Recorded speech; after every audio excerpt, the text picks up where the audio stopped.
This one is gone. This is what they came for.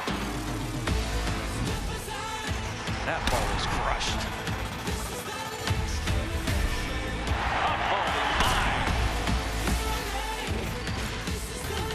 Boy, he's putting on a clinic. Great baseball right there. And this is going to do it.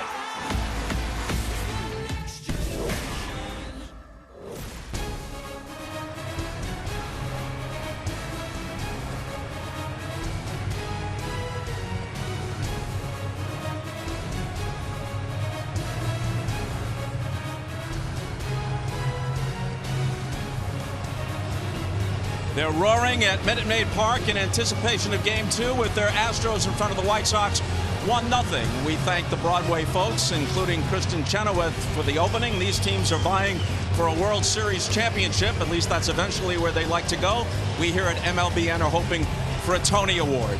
As we welcome you to the Good Sam ALDS telecast on MLB Network, presented by Geico.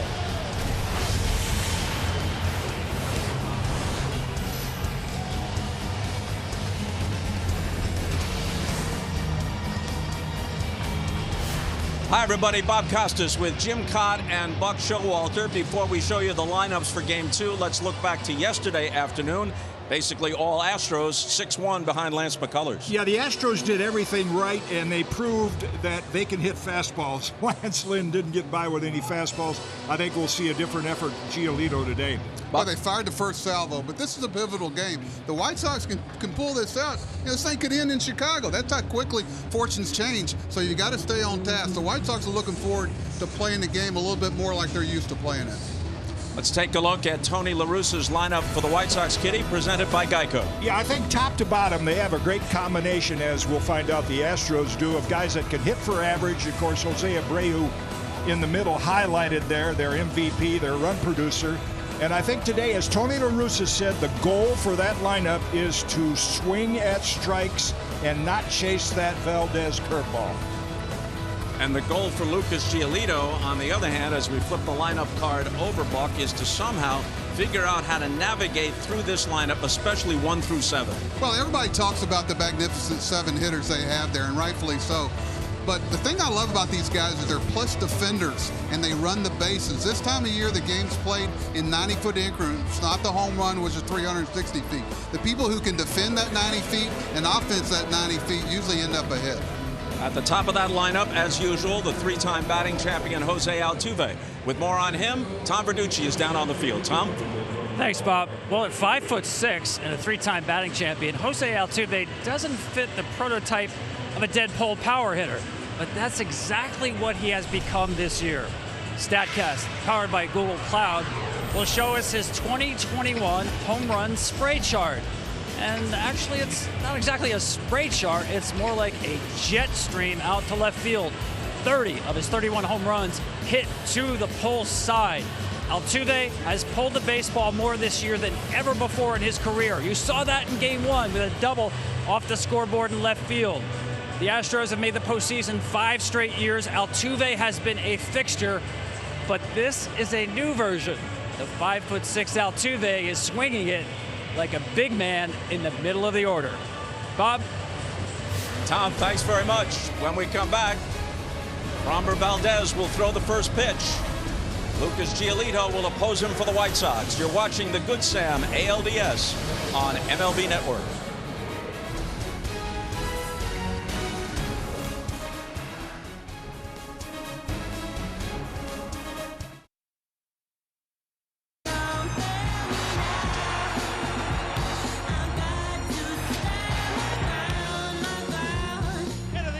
Bullpen for Alvarez. Bare hands and throws in time, and Game 1 belongs to Houston.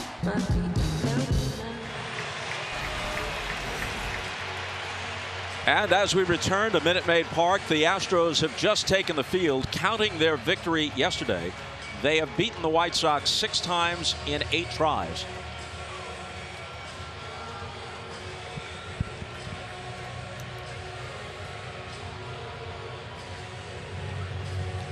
Dusty Baker at age 72 after the sign stealing scandal here in Houston that cost Jeff Lunau his job and A.J. Hinch, who since has moved on to Detroit. They called out to Dusty, one of the most experienced and respected hands, and he has done the job for them both in the truncated season of 2020 and this full year in 2021. Well, Dusty's a manager for any situation, but especially this one. He was a perfect guy to come in here and get some credibility back here. You know, everybody knew they were a talented team, but Dusty put the focus back on a lot of things that it maybe lost its way a little bit, but Dusty was perfect to step in here. Of course, there's another pretty good manager too, Bob. Turned 77 on Monday, still has the spring in his step. And I was kidding with him today. You got Jim Cotton, you got me, you got him, you got Dusty, without mentioning you, and you know. Yeah, leave me out of it. Yeah. You're the kid. Well, there's a kid, a lefty on the mound, Framber Valdez, and you see 11-8, came off the injured list May 28. He will rely on a big overhand curveball. His control has been a little issue, a lot of deep counts. And the challenge for the White Sox as we take a look at what Framber Valdez will feature, the sinker or the two-seam fastball about half the time, and the curve in key situations, an occasional changeup and high riding fastball. But the key for the White Sox will be swing at strikes and try to take them the other way. Valdez broke the ring finger on his left hand, his pitching hand, and missed the first 50 games of this season. Came back to finish 11-6 with an ERA of 3.14 in 22 starts. Did well, as you see, last year in the expanded postseason. He faced the White Sox 2 times this season and did not do well. 13 innings pitched, 6 earned runs. And today's first pitch is presented by Sirius XM. Tim Anderson stands in. He hit .309 the 3rd straight season. He's top 300. Won the batting title 2 years ago at .335. 1 for 4 in game 1 yesterday.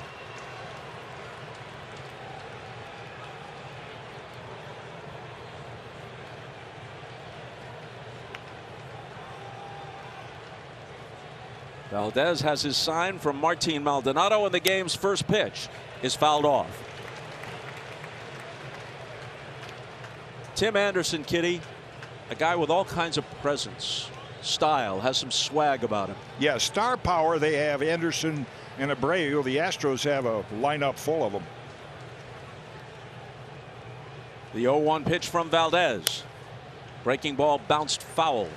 One of the highlights of the 2021 regular season was provided by Anderson. Everything was perfect about the Field of Dreams game, and he ended it with a 9th inning home run. That was one of my highlights of the whole season. Gosh, what a great venue and a great idea. Hopefully we'll see it some more in the future, but you could tell that was right up his alley. He liked being on that stage, Bob. The 0-2 taken low. Speaking of the Field of Dreams game, back and forth between the White Sox and the Yanks, and here's the way it ended. Into the cornfield. Wearing those old throwback uniforms appropriately. Here's a bouncing ball toward the middle. Correa to his left, scoops it up, throws on the run, and gets it.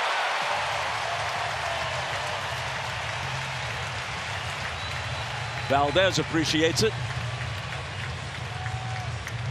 Well, you'll see a lot of that if he's pitching well. Buck, ground ball, gets a lot of ground ball outs.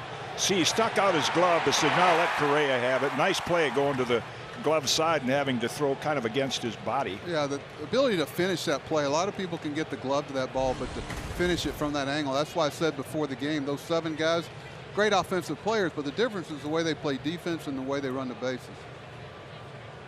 Here's Luis Robert, 2 for 3 yesterday, and he was hit by a pitch. He takes high.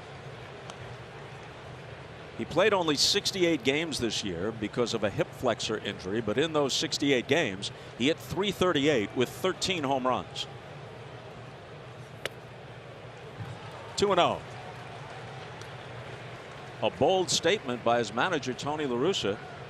He says that Robert has Mike Trout type talent.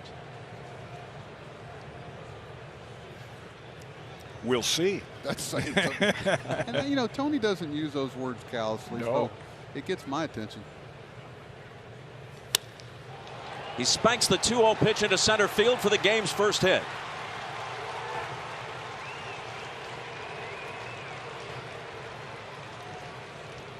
So he's 3 for 4 in the series. Again, the White Sox approach pays off there. He did not try to pull the ball. He broke his bat, but he was willing to try to go the other way and gets rewarded with a little bloop single.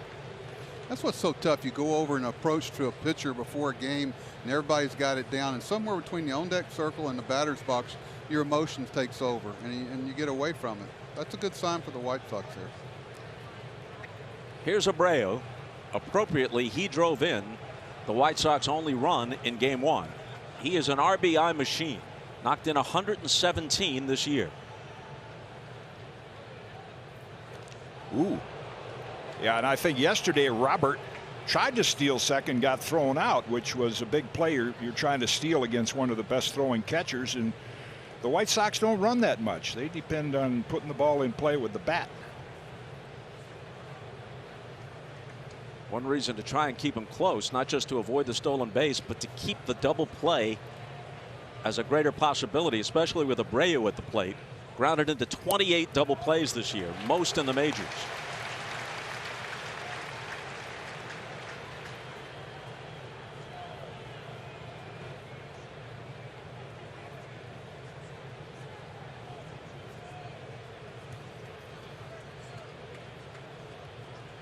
Not a shift, obviously, but Altuve tucked towards second base. That finds the hole. Into right field it goes. Robert's going to stop at second base. Back-to-back singles, 2 on with 1 out.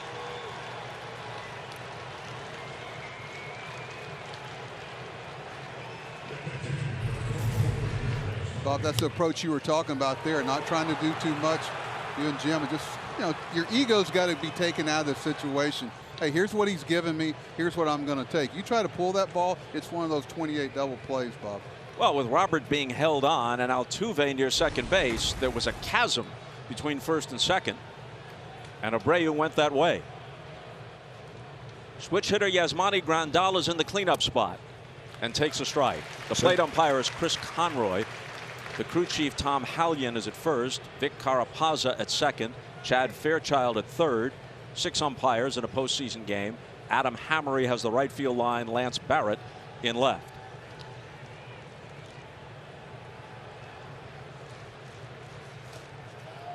A ball and a strike. The challenge now for Valdez and Maldonado behind the plate. That's the yin and yang, or the competition between pitcher and catcher. Okay, they're taking my curveball the other way. Now we might see a few fastballs in on the hands, because obviously the White Sox have done their homework, and that's what they're going to try to do.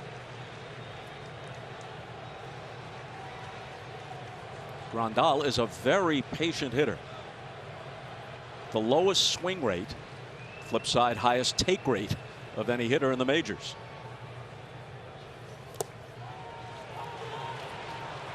That hit him.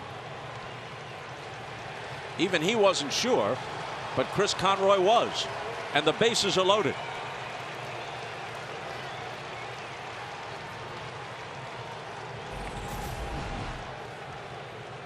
Well, that happens as a left-hand pitcher. When you have a big curveball, you'll end up hitting some right-hand hitters in the back foot. There's an example of it. So a great opportunity here. You mentioned, Buck, how important it is for Giolito to get off to a good start, but for this lineup to get off to a big start against Valdez. Yeah, I think the White Sox need to fire a little salvo here and remind people this is a really good club, and you hate to come into these series. You've had a lot of time off. You got a lot of anxiety. Then all of a sudden you play a little bit of a stinker yesterday. Didn't get a good start, and you're dying to go out there and show everybody what kind of club you got. This is the way you get everybody's feet on the ground. It's like a prize fight. You spent yesterday throwing a lot of punches. Now the White Sox have to punch back. Dusty Baker told us before the game that Martin Maldonado is especially attentive to Valdez. Tries to calm him down, keep him within himself. So there was a conference on the mound, as you just saw, and Eloy Jimenez steps in, hit .249 for the year with 10 home runs, and fouls the first pitch off. And Dusty gave us that little look like, and there's another direction he can go with that conversation too, and he needs some tough love. I love this guy. I think this guy's one of the better defensive catchers, callers of the game. a guy that you can really trust. He's like a big pillow back there. Takes a lot of pride in putting down good fingers. Valdez had the highest ground ball rate among all starting pitchers in the majors this year. He could use a DP ball here. Bases loaded, 1 out. Yoan Moncada is on deck.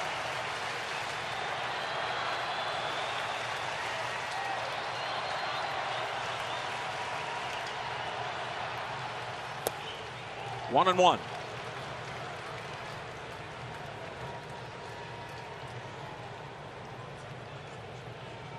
There it is, and not even close.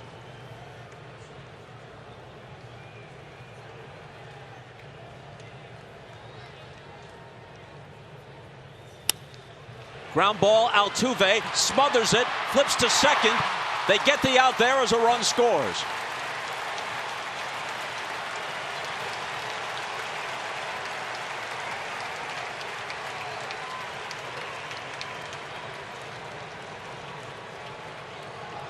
Buck, you like those productive outs, don't you? Yeah, that's for this time of year. You know, the productive outs are what scores runs. I love the fact that you're looking for the backdoor throw here from Correa, but you got a third base coach in McEwen that got Abreu to stop right there on the bag. A lot of guys, you take a big turn here at third base, thinking that ball might have went through. Shortstop's going to pop you back door there. Good job stopping him early. So Robert scores the game's first run. Abreu to third. Jimenez on the force out is the runner at first.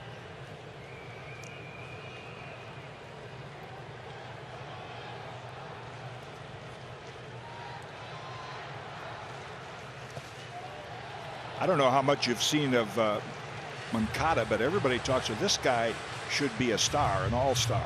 That's what they look like. I don't know about the rest of it. First time I saw him in the big leagues, I looked around the dugout and I said, can we have one of those? Yeah. That's what they look like. Get a 40-acre field full of them. I mean, he's strong. He's just play a lot of positions, switch hitter. The 1-0 pitch to him. Tapped foul. One thing Moncada will have to do if he's to become a true star, cut down on the strikeouts, even in this era. 2018, he led the majors, fanning 217 times. That shouldn't happen as a switch hitter, Bob. No, it shouldn't. You know, with the breaking ball coming towards you, when you see a switch hitter striking out that much, that's something he needs to correct. Some improvement this year, but it's all relative. 157 strikeouts.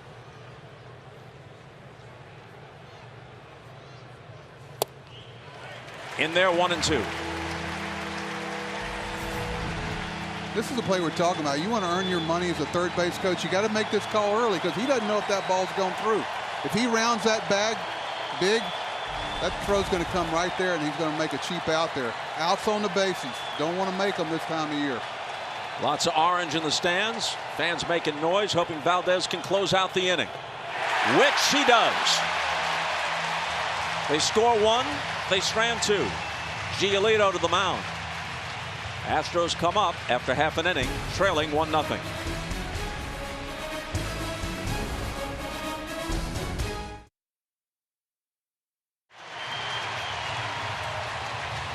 Well, you hear the applause for Jose Altuve, but he'll face an imposing presence on the mound. 6'6" Lucas Giolito, and White Sox people will say he has pitched much better than that record. 4-pitch pitcher, has a big overhand curveball, and we'll look at how he's changed his motion where he gets the hand out of his glove almost like a catcher. So as you said, Buck, they need a good start from him these first couple innings to take the crowd out of it. Yeah, you'd like to see a shutdown inning. They put a ducket up there in the top to kind of get a little momentum that way. So you'd say, well, it's just the first of 9. I think there's a little message you'd like to see delivered here in the top of the bottom of the first. Altuve hit 278 for the year. Swings on the first pitch and fouls it back. He has 18 postseason home runs. But whenever we mention that, you have to put it in some kind of context. Babe Ruth hit 15 only in the World Series. Mickey Mantle hit 18 only in the World Series. Takes nothing away from modern players, but they've got 3 levels of playoffs plus a wild card game in some instances. So it's different. I wonder when they first signed him, if they ever thought somebody would be mentioning his name along with Babe Ruth. But, you know, he had, Kitty and I were here when he had a 3-home run game. Yeah. And going off the top of my head, Ruth did it twice in the World Series. Reggie, of course, did it in the World Series. Albert Pujols did it in the World Series for the Cardinals against the Rangers, so he's in that kind of company. The 1-1 from Giolito. Breaking ball for a strike. Yeah, there's that good overhand hook. And he also uses, we'll call it a slurve. It's kind of a hybrid breaking ball that he hasn't used that much in past years. So he's got 4 solid pitches. Oh, that was that looked like the changeup. Yep. You see the fingers on the ball. It's kind of like a palm ball changeup. Good shot by our camera crew. That'll tell you a lot about what the pitch is going to be. You know, 2-2. Every time I see Altuve, I think about a guy like Pedroia even. Like the first time he walks in a locker room and you're a guy on the field and they go, this is the prospect they were talking about? This guy? This guy? I thought about how great a scouting job with Pedroia to take that guy early in the draft. Take it easy. The Altuves, the Pedroias, the David Ecksteins, the Fernando Piñas, the Freddie Pateks. That's what makes our game great. These are my guys. Exactly. Right.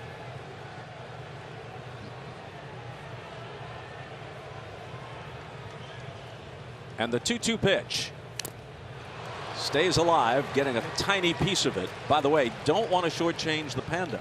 Pablo Sandoval had a 3-home run game in the World Series about a decade ago for the Giants. And don't shortchange the short guys, because my hero was Bobby Shantz at 5'6" and won the 1952 MVP. And you turned that around going 6'5". Right.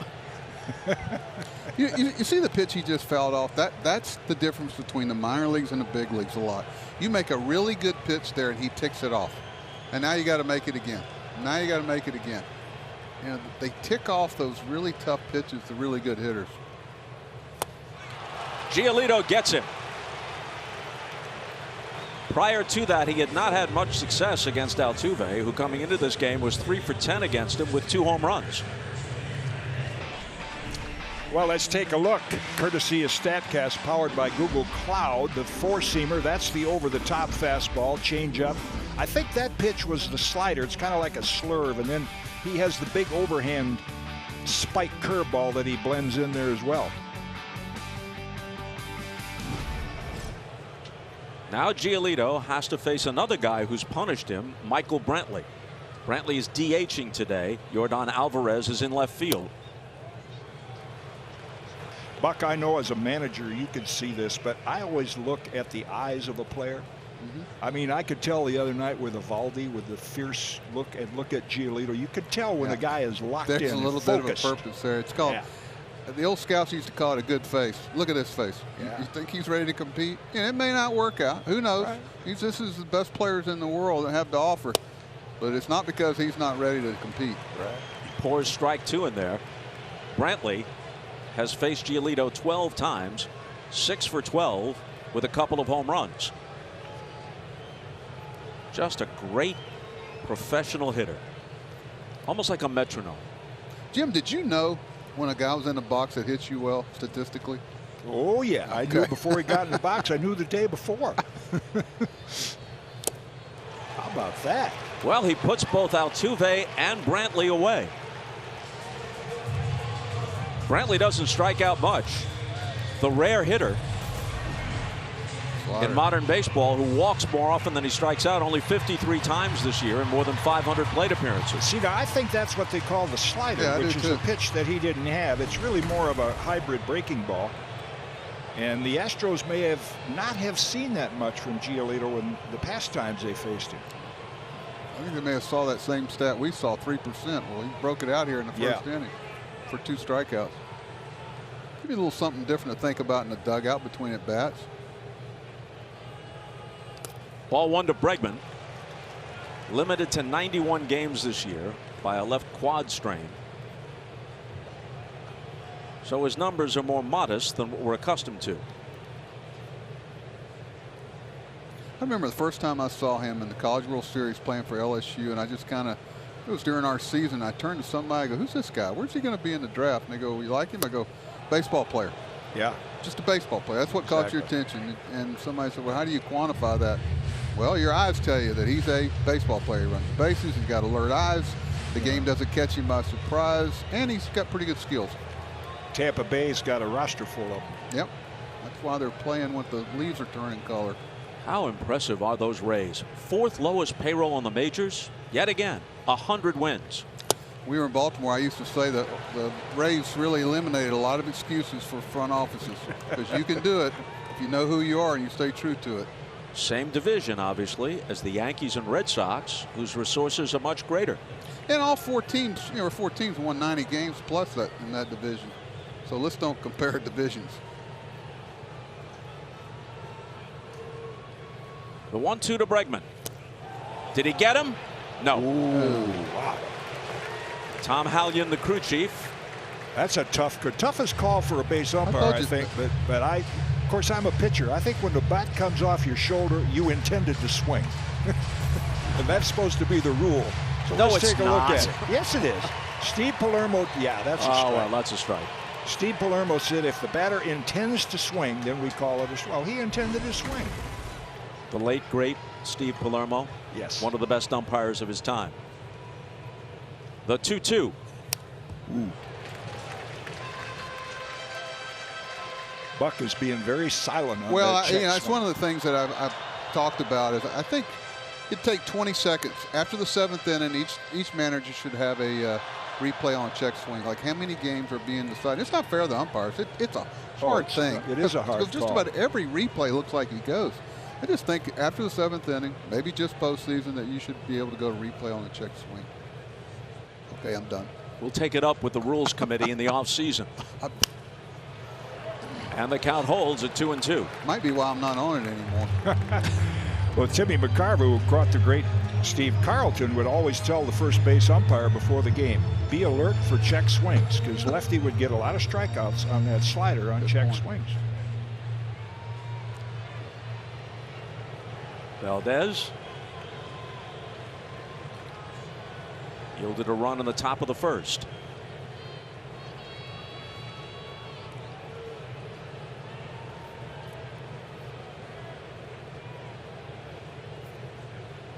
As you see, Giolito with a wide arsenal.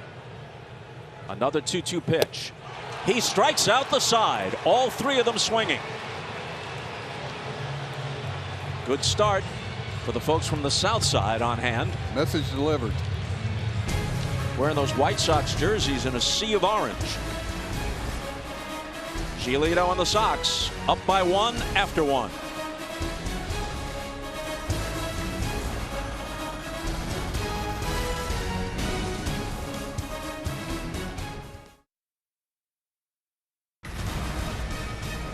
The American League Division Series is brought to you by Good Sam Rentals. Travel America with Good Sam, and by Good Sam RV Parks, America's largest campground network. And this MLB Network telecast is presented by Geico. Switch to Geico for more ways to save. Andrew Vaughn starts it in the top of the 2nd. He hit .235 with 15 homers.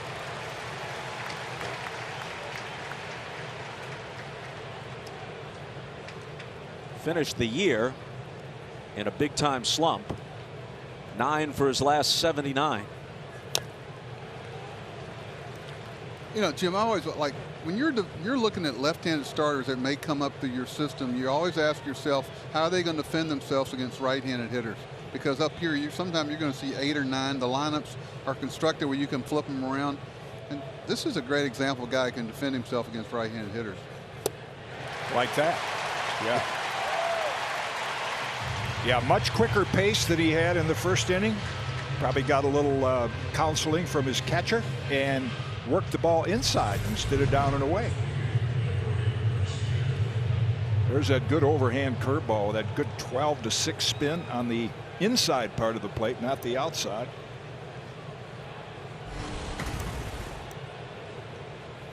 So now the switch hitting second baseman, Leury Garcia. 0 for 3 yesterday in game 1.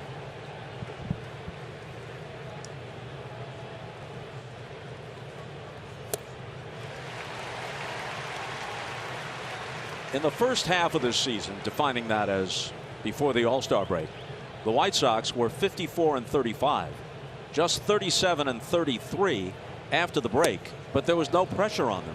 They were the only team in the American League Central to play over 500, and they finished 13 games ahead of second place Cleveland. Yeah, and I listen, and I've heard that. I mean, what are they supposed to do? They play in a division that's not as good as the other ones. Does that make them less than? I mean, it is what it is. But I think they've been pointing everything towards these 5 games. They've earned that. Yeah, I think you as a manager, when you had that big a lead, would make sure your players were rested and everything organized the same way, right? To a point. And I got to tell you, believe me, Tony knows where the buttons are on all these players at this point, and they know when it's time to go. And just because they lost a game yesterday doesn't mean that they necessarily aren't good enough to compete. They are. This is a good baseball team. It's only going to get better. 3-1 to Garcia with Adam Engel on deck.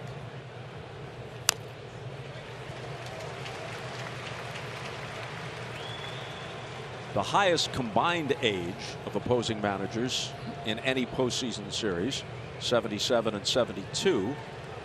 Connie Mack managed until he was 87. First half of the 20th century. 1900 and 1950 with the Philadelphia A's. 2 quick strikeouts and 3 in a row going back to the last out of the first for Valdez as Garcia swings and misses. But you got to mention, when you talk about Connie Mack, he had job security. He owned the team. Right. So even as he got up there in age, who was going to tell him to leave? Right. I've got a few owners I wish would try to manage. I can tell you that. They did. Yeah. I think everybody should walk in somebody's shoes one time, huh, Bob? Yeah, that's the truth. Well, Jerry Reinsdorf always said that one of his great regrets was firing or allowing the firing of Tony La Russa in the 1980s. And Tony almost immediately wound up in Oakland, and the A's, late 80s, early 90s, were one of baseball's great powers. I don't know if anybody's impacted the art of managing more than Tony La Russa. People are still, they copied him for years, and they'd never admit it, but they did. Well, he changed bullpen usage, many different things. Jerry Reinsdorf always said, I'd love to bring him back. And he found the perfect situation. A team ready to win, short-term commitment to Tony La Russa in his late 70s. So far, so good. The 0-2 pitch. Valdez doesn't quite finish him off as Engel taps it foul. And just a quick word about what goes on between innings, between pitcher and catcher. If you watch Valdez this inning, he's working quicker. He's throwing on the inside half of the plate, right? Because he knows those guys are going to try to go the other way, and it's paying off. I agree. I was just sitting here watching. I think he might have had him up the runway. Hey, let's go. You're not being you. Get after it. Compete. You set the tempo. They'll throw to first to make it official. And as Giolito did in his first inning of work, Valdez in his second frame strikes out the side. 1-0 after an inning and a half on the Good Sam ALDS telecast on MLB Network, presented by Geico.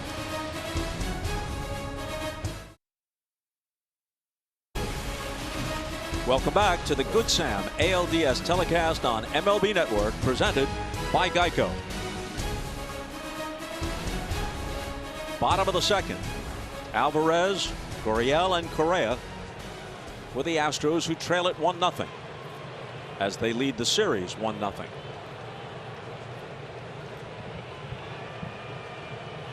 Alvarez had an RBI double and a long home run in game 1.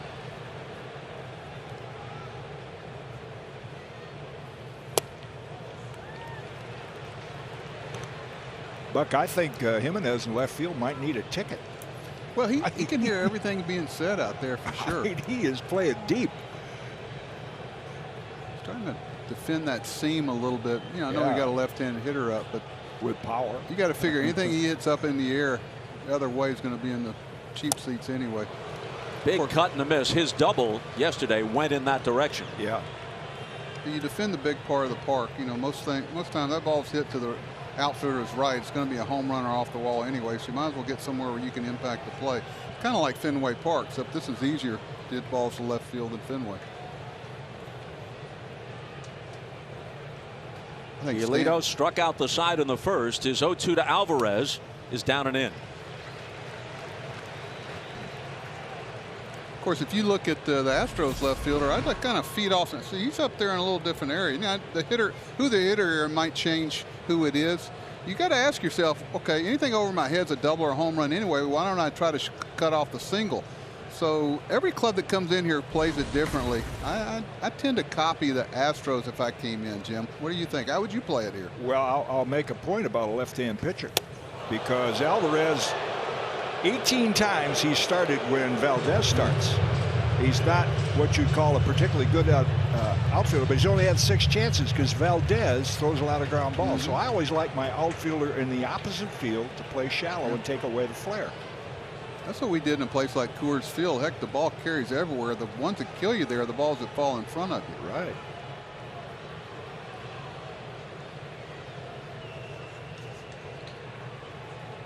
Giolito's 2-2 pitch to Alvarez. Runs the count out full. Minute Maid Park has a lot of quirks about it. There are about 24 different ground rules, including if the ball should strike off some of the roofing, as it did, by the way, at Tropicana Field last night. It hit Zone C, and Nelson Cruz was awarded the home run. They had a lot of problems with that roof, even the home team last night.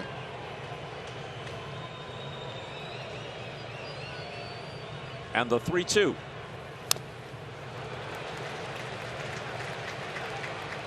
You know, from being a left-hand hitter, and I was a left-hand, that pitch is so hard to lay off. You know, 3-2, you don't want to take strike 3, and here it comes boring in on your thighs. I don't know if he had swung at that pitch if he didn't have that shin guard on. Yeah. That shin guard allows a lot of people to swing at that. Some people think they should take all that armor off and make them hit like the pitcher has to pitch. Yeah, and I know how you feel. I'm one of those some people. Thank you very much.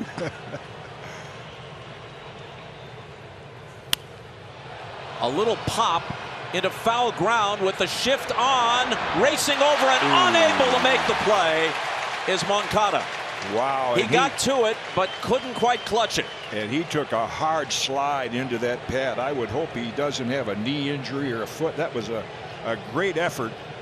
And then when he slid, he kind of skidded feet first. He had to cover all kinds of ground. He was near second base, came sprinting over, got leather on it, but couldn't hold it. Looks like he caught a spike and grabbed. Wow. I mean, that's got knee injury written all over her foot. You see how he skidded and slipped right there. And then jammed both feet into the barrier. That's one of the issues you see a lot with his shifts. We saw it with Urshela, the great play he made with the Yankees. Is the guys are having to catch these balls on a dead run. Yeah. Luckily that's padded. Urshela disappeared into the Rays dugout, the visiting dugout at Yankee Stadium in that game on the regular season's last weekend. We're seeing so many of those plays, Bob, from the shifts. Not to say there's something wrong with it, but these guys are having to come so far on those pop-ups. Well, I think there is something wrong with it, but yeah, you're right. He's the only guy over there, and what a great effort. If he's playing normal third base, he probably has time to get back there and catch it in a more normal fashion. Oh, it's an easy play. He's at normal third base. Yeah. Shaken up, but staying in. According to StatCast, which did not exist when you were piling up victories for the Minnesota Twins and other teams. Weather forecast is all that existed. He covered 108 feet really? In pursuit of that ball. Speaking of the weather forecast, it's 86 degrees right now on a sunny October afternoon in Houston, but the roof is closed as it was for Game 1 yesterday, and the air conditioning is on.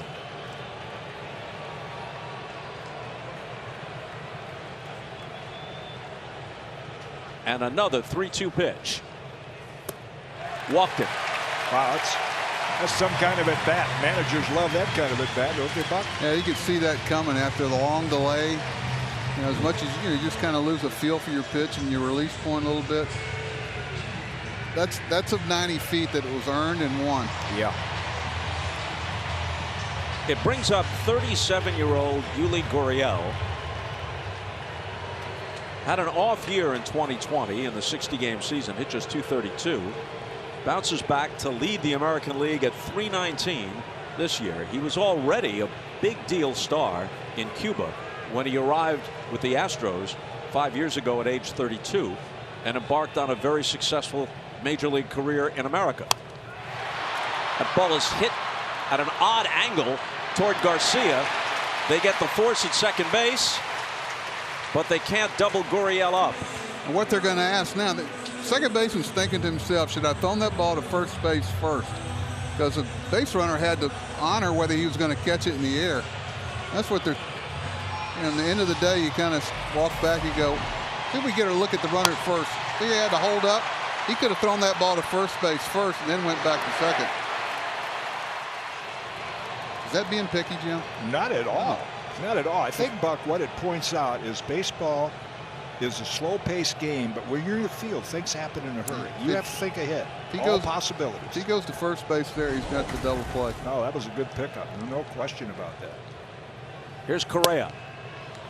That's why when you bring up Pete Rose's name, didn't have power, didn't have speed, didn't have an arm, didn't have range. He had such great baseball IQ. He'd make plays like that. Joe Morgan would have thrown that ball to first. Yeah. But you can't quantify that. Where's that? It's got to be at the bottom of the scouting page. It says intangibles. Joe Morgan was in the 99th percentile when it comes to baseball IQ. A ball and a strike to Correa. Speaking of all the numbers, Correa is really into analytics. Heard him being interviewed recently. He's talking about OPS plus and defensive runs saved and WAR. If I closed my eyes, I would have thought I was listening to Bill James. Yeah. You know the one that I pay a lot of attention to before we try to sign a player or trade for a player, Bob, was GP, games played. Do they post up? Do they show up? Because you can have all these numbers when you play that are great, but guys that can post up and play, that's why Salvador Perez's year caught me so much by the eye, to catch that many games and still hit that many home runs. 48 of them. Games played. Most ever by a primary catcher.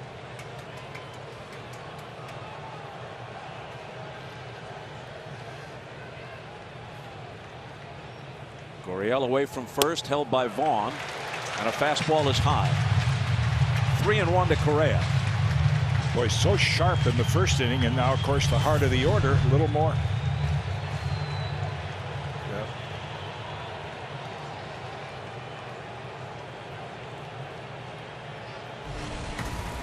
Did you read Anderson's lips, Buck or Kitty?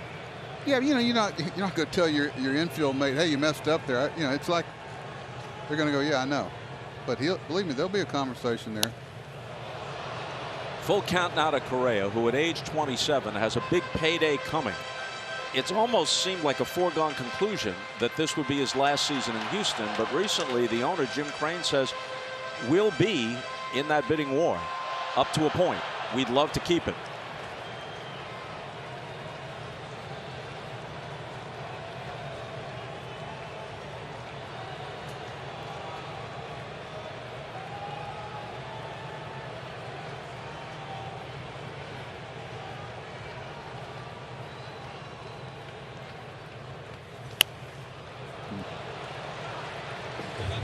The Astros led the major leagues in runs, team batting average, on-base percentage, contact rate, productive outs, moving runners along, sacrifice fly, getting guys home from third base with less than 2 outs.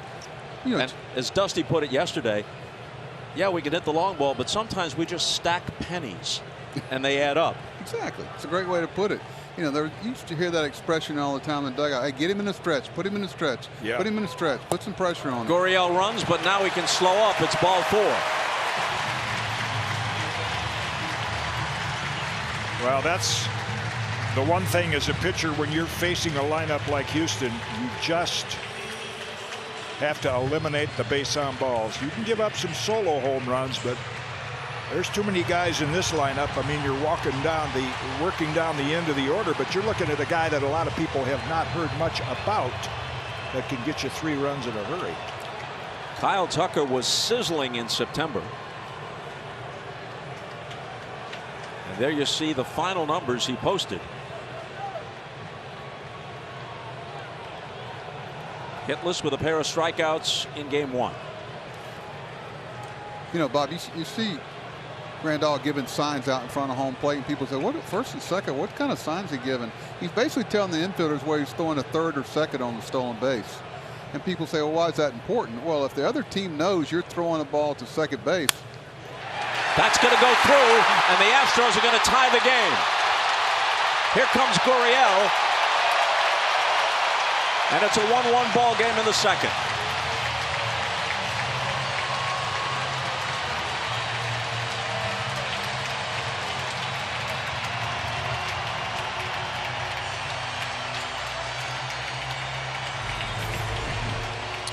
Well, Buck, that's why I don't like the shift. Pitches outside, they're shifting them around to pull. If you play them where Abner Doubleday put them, that's a 6-4-3 double play, but credit Tucker for going the other way. Well, you know what's gotten my attention, too, is how many base hits already in the very early part of this game have been the other way. Right. And you see a lot of it this time of year. Guys aren't involved with individual stuff. What's the team need me to do? Let's embrace what they're giving me and what they're not giving me. Nobody's chasing my numbers. They're chasing what the team needs, Bob. Giolito struck out the side in the first. In this inning, walk, force out, walk, RBI single. 2 on with 1 out. And the pitching coach, Ethan Katz, makes a trip to the mound. Katz is an interesting story himself. He was the pitching coach at Harvard Westlake High School in the Los Angeles area between 2009 and 2013. And who did he have there? Jack Flaherty, Max Fried, and the guy he just counseled, Lucas Giolito. I assume he won the state championship. If he didn't, he'd be back teaching social studies. Here's Chas McCormick. And this one bounces away as the runners move up.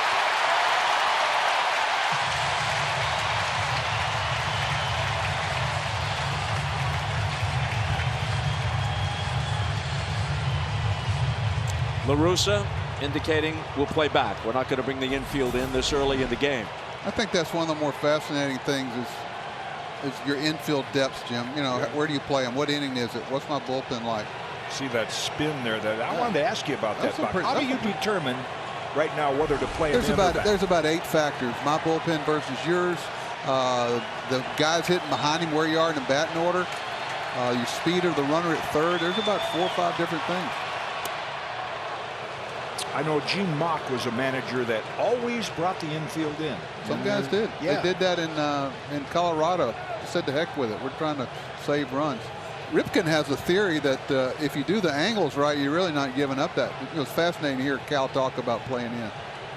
The pitch a moment ago was scored as a wild pitch as the runners moved up. 1-1 to McCormick.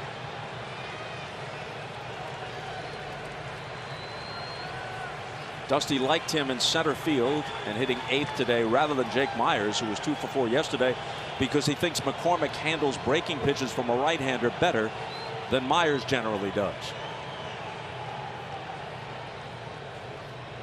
Giolito's 1-1 pitch. Foul back, and here's Tom Verducci. Yeah, if you notice, at third base, Yoan Moncada is playing on the grass. Similar situation in game 1, 3rd inning.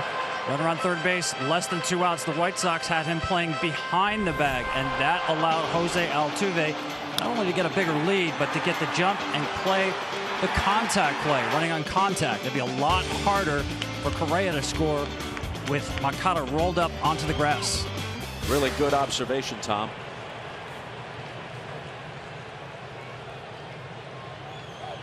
McCormick steps out. First base is open, but Giolito is ahead on the count, 1-2. Martin Maldonado, who hit only 172 for the year, is on deck. You see some of these guys, you know, not in the big leagues much, where they play the infield halfway. That's usually a manager can't make up his mind. Yeah. You know, he's trying to kind of cover himself. You either in or you back. Make up your mind. Corners are in, infield's back. McCormick drives one to left. It could bring a run home. Jimenez makes the catch.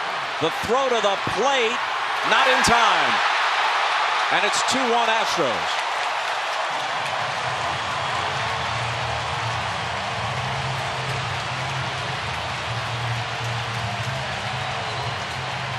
Correa scores. Tucker to third on the sacrifice fly from McCormick.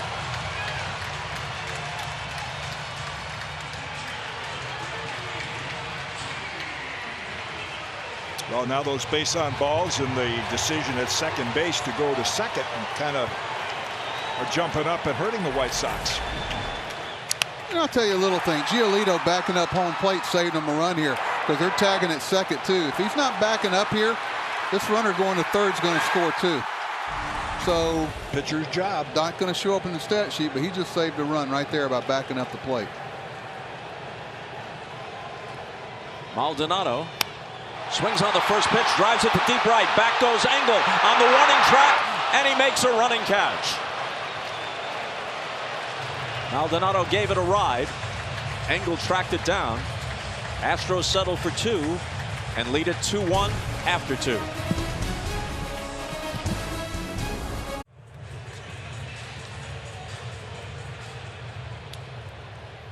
You can bet on the MLB postseason with a risk-free wager up to $1,000 at BetMGM. I got to tell you, Bob, I chuckle when I heard people say that Tony La Russa may not be able to get along with Tim Anderson. It may be a problem. Come on, man. Do you think this guy's been dealing with great personalities like Tim is? I mean, he's not going to suppress something or try to. Well, he had Ricky Henderson in Oakland. He had Jose Canseco. Yeah, Tony's made a living out of that. So is Dusty. First pitch swinging to deep short. Correa corrals it, but doesn't get him.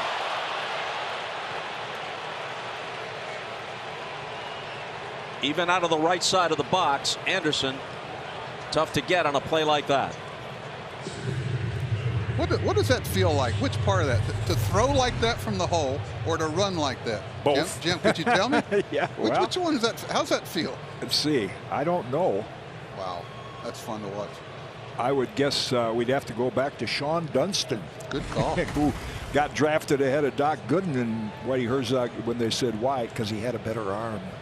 Correa led all shortstops this year in defensive runs saved, and that's a difference between these clubs. Generally, the Astros are a better defensive team than the White Sox.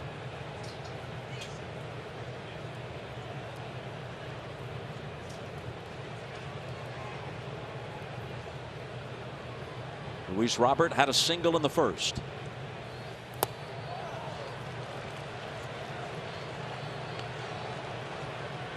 So now the White Sox may be adjusting. Anderson pulled that ball for a base hit because he sees that Valdez and Maldonado are working the inner half of the plate.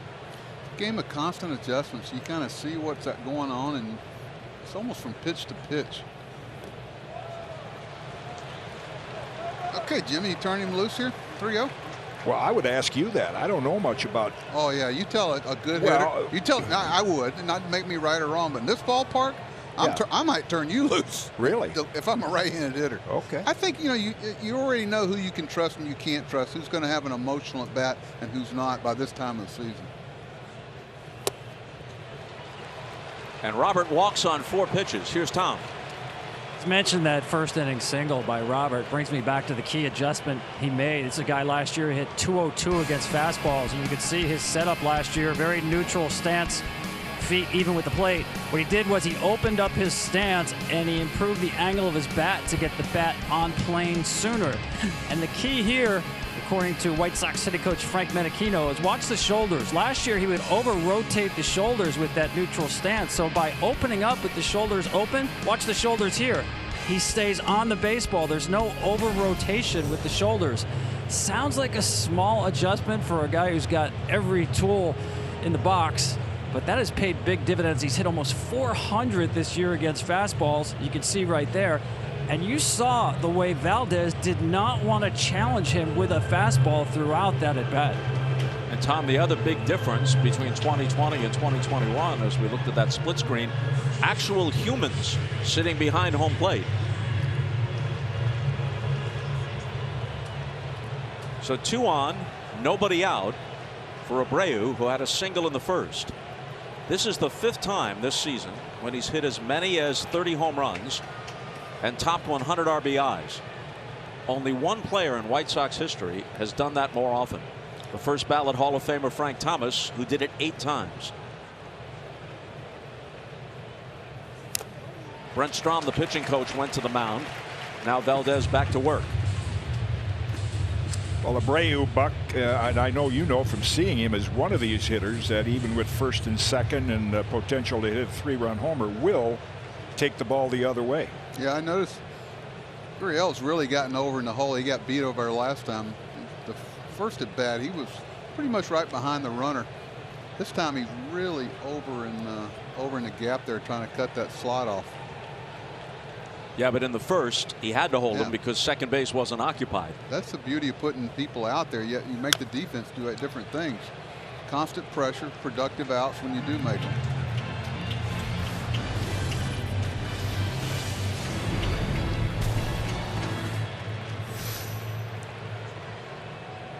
So Abreu, as you see, he heats up when there's traffic on the bases, especially with runners in scoring position and 2 outs. Here, 2 on, nobody out.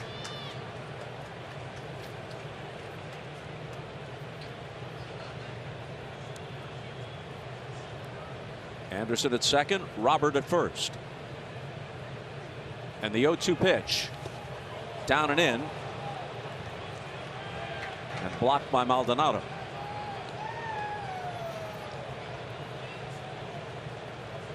You ever had a guy that the ball grazes his foot, but he doesn't tell anybody so that he continue to hit? Maybe he did that there. It looked like it hit him. That's what I'm saying. Yeah. I brought up that I wouldn't want him to go to first base. You know, if it hits you on a bounce, that's a hit by pitch. Yeah, right. Yeah, I might argue there as a pitcher, say, hey, I hit him, put him on first. Exactly. I don't want to face him.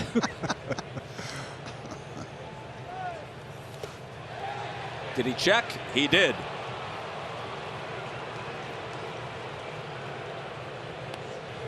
The strength that hitters have to hold the bat up like that. Do you remember when Albert Bell was hit by a pitch once and refused to go to first base? I think it was intentional too, and he wanted to hit the guy instead of going first. Maldonado's as good as it is. It's like having a big pillow back there. He's a Gold Glover. It just hits and doesn't ever carry him off to the side, it seems like.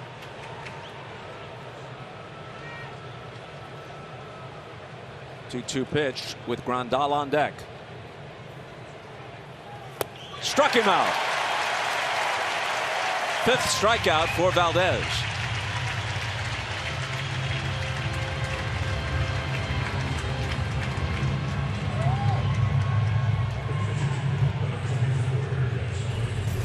Big pitch on his signature pitch. There again, you're going to see the spin of, look at the rotation on that ball. Of course, it's a lot of hype when you hear 2,800 RPMs. That ball only rotated about 15 times from pitcher to home, but boy, did it have great rotation. Jim, you know the guys with the real good curveballs, you can hear them. Yeah. If you're hitting, you can hear it come in there.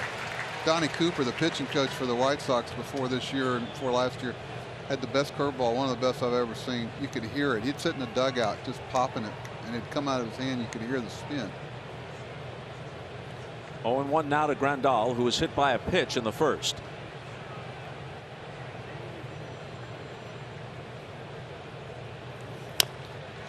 Shot back to the mound. Valdez has it. He gets the out at first, and they turn the double play.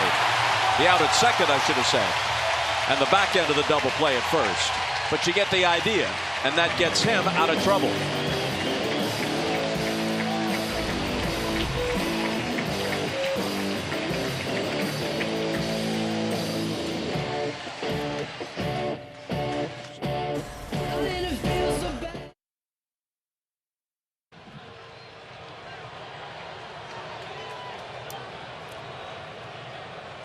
Top of the order for the Astros in the bottom of the third, Altuve, Brantley, and Bregman. They lead at 2-1, looking to take a 2-0 lead in the best-of-5 series.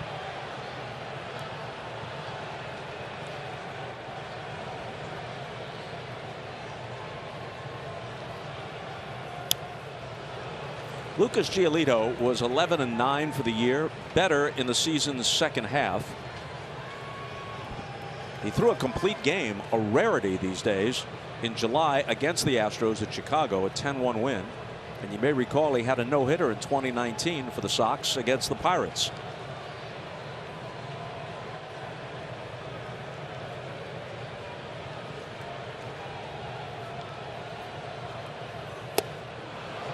Yeah, when he started taking the ball out of his glove a little sooner and getting it up in the throwing position, which for pitchers just fielding ground balls is the best exercise to find that. Ethan Katz, his pitching coach, helped him change it instead of like dragging the arm down below the waist. So now he gets it up almost like a catcher.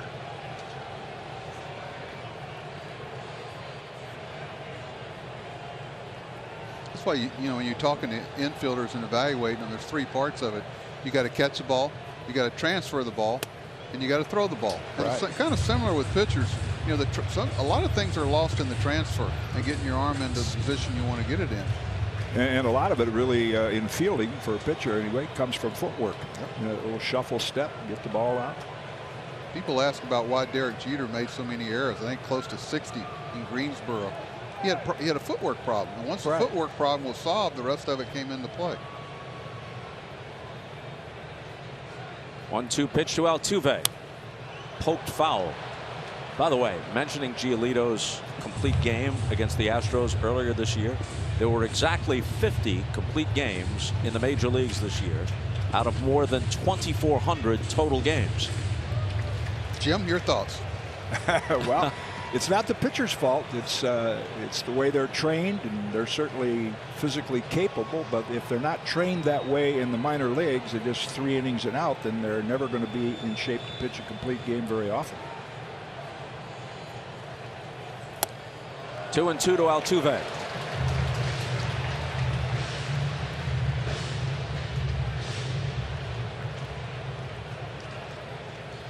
We used to talk when we played the Astros how important their first hitter each inning was. It's like if you can get that first hitter out, and I know that's true, that falls under the no kidding, but especially with these guys, because all of a sudden the wheels start turning as soon as there's somebody out there, because very few guys get on first base that can't push the envelope on the bases.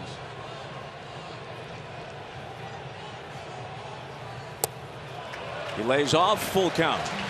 He got him to swing at it the first at bat, but and there's always that danger, as Tom pointed out with Altuve, you know, being a pull hitter, is he is so quick on that fastball inside. Well, we used to talk a lot about guys whose arms aren't that long.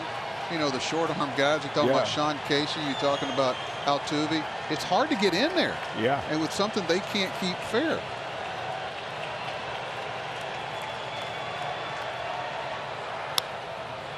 Rolled toward third.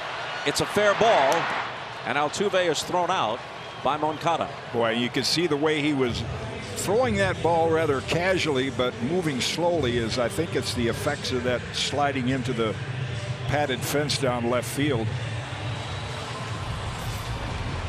Notice the footwork there. Knows he has plenty of time, avoids the base, off balance throw, and then kind of coasts to a stop.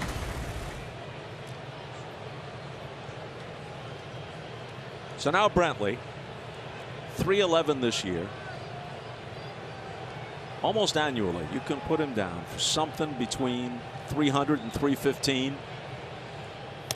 He's one of my favorite Quiet, not players, demonstrative in any way. Respected throughout the game, and especially in his own clubhouse. Good genes with his dad being a player. Remember me talking about baseball player? That's the greatest accolade I can pay a guy. In our clubhouse, if somebody said he's a baseball player, Brantley's a baseball player. He also has good stats, and that's a guy really trying to frame a pitch that you can't frame.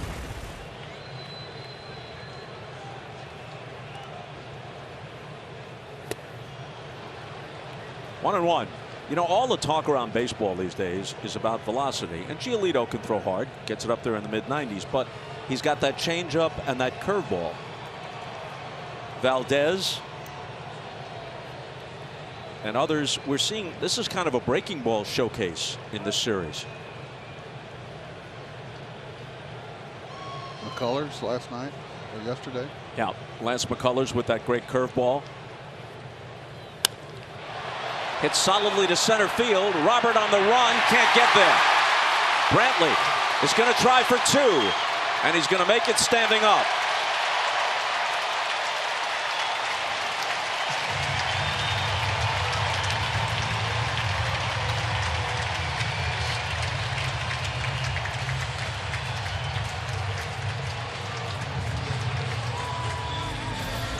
playing a little bit over in right center field area. Had a long way to come for that. He's playing him straight up or the other way. Obviously, he catches it, but he looked like he wanted to dive for a moment and said, no, I better. Would have been an inside the Parker maybe if he tried to dive for it. You see right there, he pulls up. The ball got by him, but it scored as a double. And it brings up Bregman. You're Dusty Baker. What do you want him to do here? You want him to drive the run in the other way? You want him to weakly hit a ground ball to second? Do you want him to bunt? I mean, you got a lot of different options here. I mean, there's a 1 out, so it doesn't really matter. But, you know, a lot of times guys still try to make productive outs. I see so many times where you are in the batting order with nobody out. You know, with 1 out, obviously the whole situation changes here. But a lot of it has to do with who's on deck, too, and what they can do behind him. They've got such versatile hitters. They can do a lot of things with the bat. Dusty with a nice Astro color coordinated mask.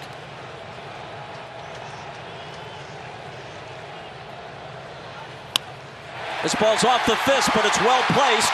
It drops in. Brantley will be held at third base, and they'll have runners at the corners with 1 out as Engel fires it back in.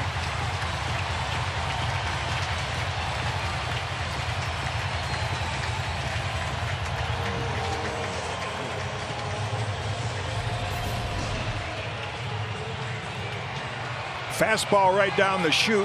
Bregman shoots it the other way. White Sox missed the cutoff, man. They're airmailed it into home. As much as we bragged on Giolito, he's standing right beside the plate. That ball gets by him, you got issues. That's right. You're disappointed you gave up a hit, but you got a job to do there. So now trailing by a run. And with 2 on and 1 out, Giolito has to deal with Alvarez, who walked in the second. And a big shift around to the right field side, leaving that hole open.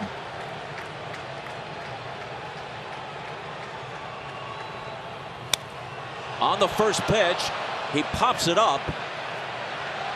Moncada gives way to Grandal, who clutches it for the second out. That was almost a roof scraper. Yeah.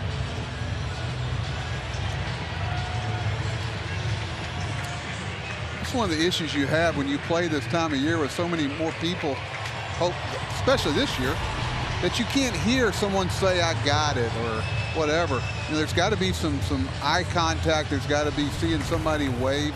That's why you see so many collisions this type of year. You can sit on the backfield and say, and it's going to work great in spring training, but the reality of the season is you can't hear. That's a pitcher's job right there. He's got to go over there and even just touch one of the guys on the shoulder, and that'll stop him.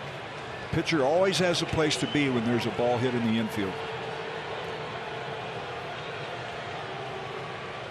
Now Gurriel hit into a forced play his first time up. Fly ball to left. In comes Jimenez to take it, and the Astros strand 2. After 3, it remains 2-1 Houston.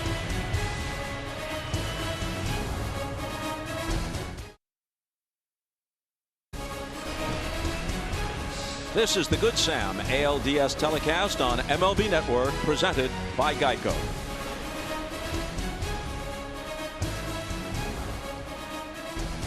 Fourth inning of Game 2. Lucas Giolito and the White Sox trail the Astros in the series 1-0 and in the game 2-1. Framber Valdez deals to Jimenez, who hits it up the middle on the inning's first pitch for a leadoff single. Had it played pronounced to pull, and Buck, it's interesting, we look back at the first 3 innings. You made a great point. If the Astros didn't make 2 good fielding plays in the first inning, the White Sox might have had 4 runs. If the White Sox didn't shift with Moncada and then Tucker, that cost them 2 runs. Well, you know, they'll say, well, look at all the balls that he gets to that he wouldn't have, but the pop-up that he almost got injured on normally would have been caught. That a guy ended up at first base, and which led to the 2 runs eventually. So there's crime and punishment. You know, there's so much. You know, here's something you're going to do. Here's what you're going to get. Well, there's a reciprocal part of that too.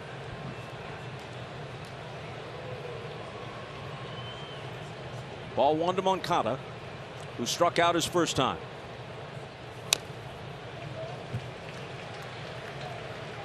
You see him limping even when he steps out of the box. He's his Jim, feet are hurting. Yeah, you picked up on it. The body language of him is not good right now. You can tell he's not all together there physically.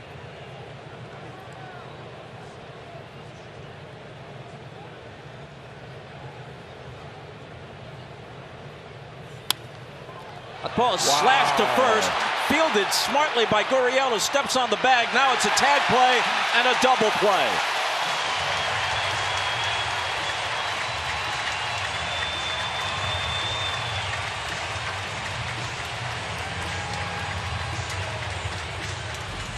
Jimenez was stuck. Nothing he could have done about it.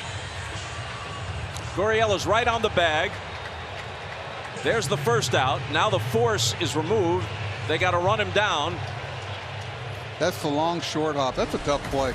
You know, the clean hop's pretty easy play. The short hop close to your glove, it's easy play. The separator is that long short hop like that one, especially on this infield. I think this is the fastest, might be the fastest field, including turf, in the American League for sure. See how close that is to him? That's not a scoop. That's just a pick. That's what you call really good hands. So it's a DP, 3 unassisted, as Gurriel never relinquished the ball. You write that down very often? No. Wow. Well, maybe on a line drive on a hit and run. Ooh, fastball. And to your point, you talked about at the Open, that lineup not only hits, but they can pick it. And they run the bases. Yeah. Really good combination. 1-2 to Vaughn, who struck out in the second. That's a really hard play. I just wish everybody at home could go stand at first base, hop off like you do after holding the guy on. All of a sudden you get this long short hop glove side. If he doesn't catch that ball, it's down in the corner, and we're thinking at the very worst it's second and third, or best, depending on how you're looking at it. Now they're going to the dugout. Vaughn strikes out for the second time today. We go to the bottom of the fourth, with Houston still in front, 2-1.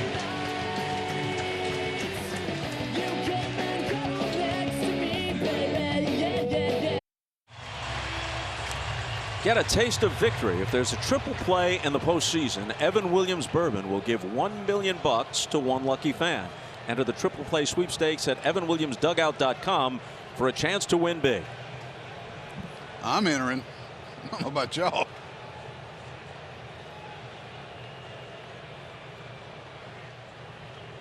Giolito to Correa to begin the bottom of the fourth.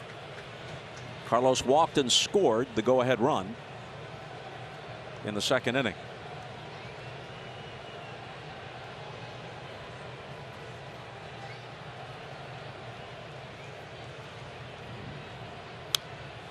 These teams have a postseason history. In 2005, the White Sox swept the Astros in the World Series. And that's right, kids. In 2005, the Astros were still in the National League. Could be a flip side of that this year if the Brewers were to reach the World Series.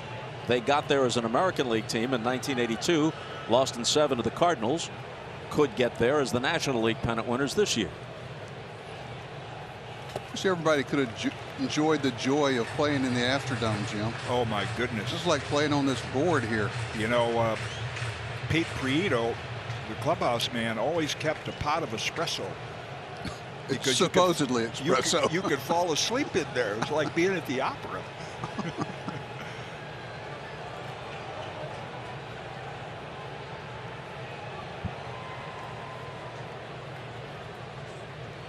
Here comes Giolito's 56th pitch of the afternoon. Misses high and away, 2-2. Bob, you know, I always thought they might change the name of Astros when they moved over here. I'm glad they didn't, though. Your thoughts? Oh, it's part of the team's identity. Yeah, I think you know, they were the Houston Colt 45s Yeah, for the first few years, and then they move into the new ballpark, and Space Center being in Houston made sense.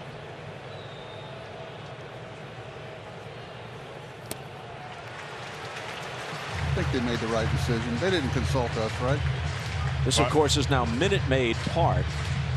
And that train out behind the left center field fence, replica of an 1860s steam locomotive. Before it became Minute Maid Park, its cargo was logs. Now it's loaded with oranges. The 3-2 pitch. Foul back.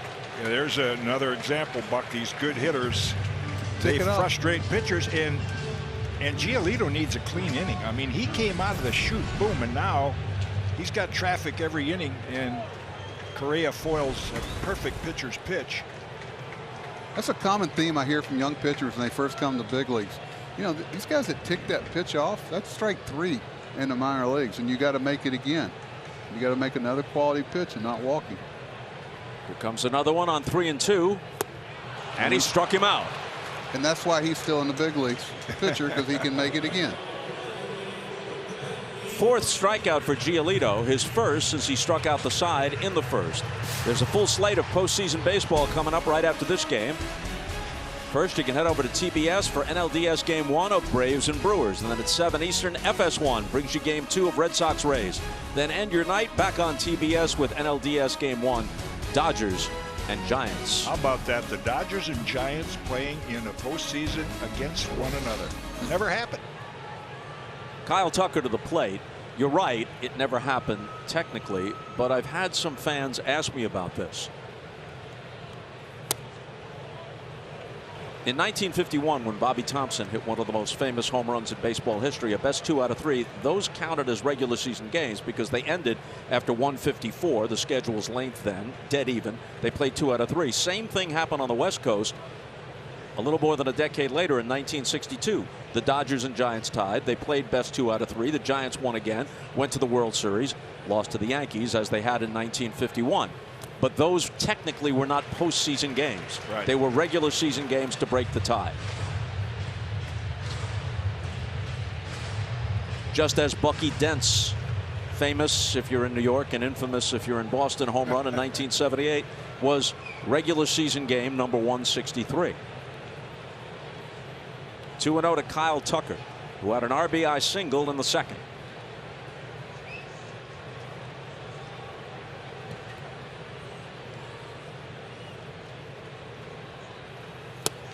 Adam out in front. There's that changeup. High and tight, low and away, and get your off-speed pitches over when you're behind in the count. That's the key to pitching, and that's what Giolito did there. Fastball count. Look at this good changeup right on the outside corner, and the hitter way in front of it. Looks like a fastball till about 2 feet in front of the plate. Yeah.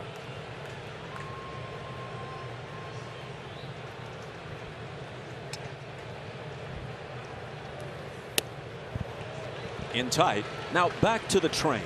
Okay. Some people say, what the heck is the train doing here? Well, when this ballpark opened in 2000, it was called the ballpark at Union Station.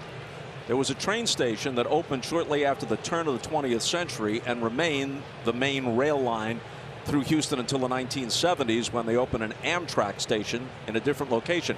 So this is a tribute to the old Union Station, 1860s style. Wow, I did not know that. I'm here to help. Thank you. The 3-1 pitch is in their full count. Now, another changeup. When does the train move across the tracks? Tell us, Bob. When the Astros take the field, when the Astros hit a homer, and at the conclusion of a game the Astros win. Now, when something merely noteworthy happens, sometimes they just, the conductor or the engineer just kind of pulls the chain and sounds the whistle. That's on my bucket list. I'd like to watch a game from up there. What a view he must have. Either of the ballpark, or if he turns around, of Crawford Street. I tell you, Tucker's got them before. I mean, they were playing him straight pull, gets a base hit through the shortstop hole. Yeah. You can see how much more honest they are here. Now he's just hit a fastball down almost the third baseline. This is where the infielders, you're the infield coach, they look in at you and go, are you sure? Yeah. Just play him the way Abner designed the game. That works fine. Well, I always let the pitchers kind of dictate it a little bit. Yeah. Hey, here's what we got. How are you planning on pitching this guy? If you've got a pitcher that can't hit his spots, it's tough to play any type of tendencies.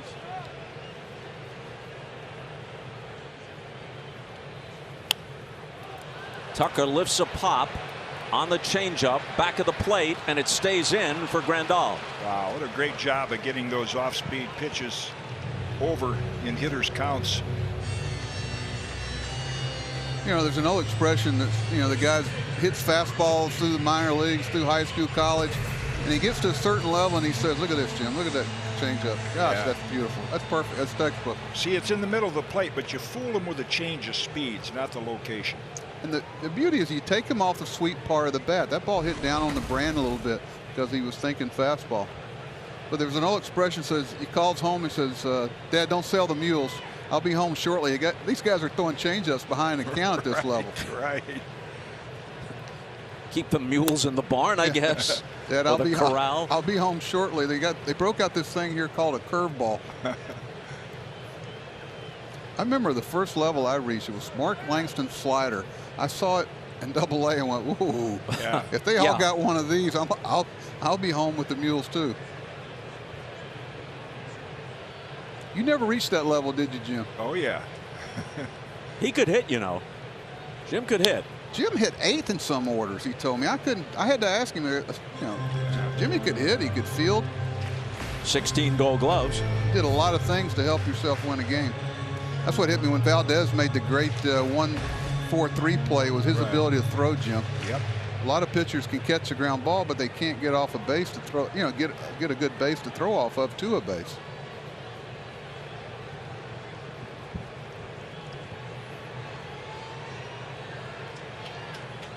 One and one to McCormick, who had a sacrifice fly in the second, which at the moment stands as the difference. I can't believe I'm sitting here talking about anything fielding with pitchers with Jim Cott here. Okay, Yeah, but Jim, one thing we used to tell him was try to get the flat ground to make a throw to base, because pitchers, their whole career they're throwing down a hill, then they catch a ball and they're throwing to a base either up the hill or off a side angle. Your thoughts? Yeah, I agree. I mean, we'll get into it and see what Lucas does here on a 1-2 count. Nice symmetry for Kitty, by the way. 16 Gold Gloves, 16 career homers. The 1-2 pitch.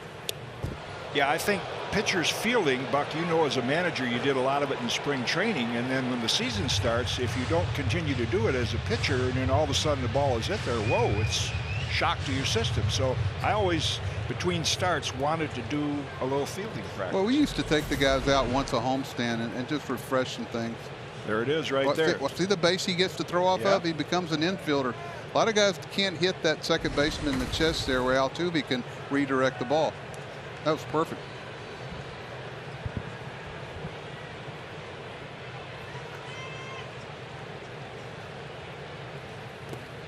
Full count to McCormick.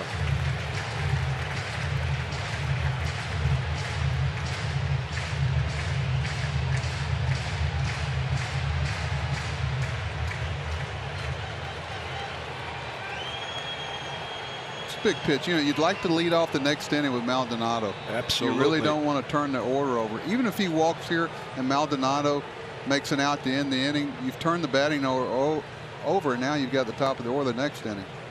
Big pitch here for his outing. See how long he might go.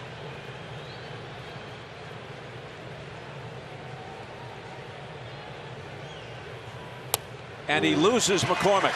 Yeah. Sometimes you get so tied up in scouting reports and you don't pitch to the scoreboard. And right there, as a pitcher, I'm saying, I got to make this guy hit the ball. Well, I tell guys all the time in spring training, the scoreboard will tell you how to play the game. Right. You see Tony knows what's going on there, that now they've got to flip the order next inning or maybe this inning. Maldonado can ambush you if you're not careful. But the scoreboard tells you how to play the game. You know, it dictates what's going on and what certain things should be done as a hitter.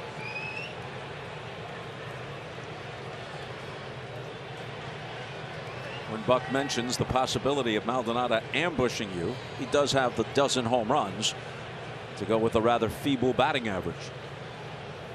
He's in there for his defense, which is excellent. The great Robin Roberts, Hall of Fame pitcher, when they asked him, how do you pitch Willie Mays? He said, tell me the inning, the score, and the count.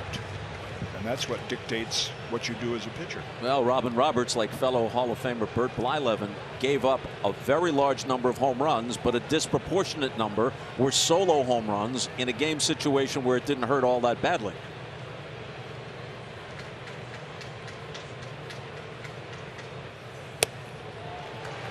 Fastball misses, 2-0. And as a manager, you almost rule out the stolen base here because you don't want to make the third out at second base here, trying to steal second base with Maldonado up.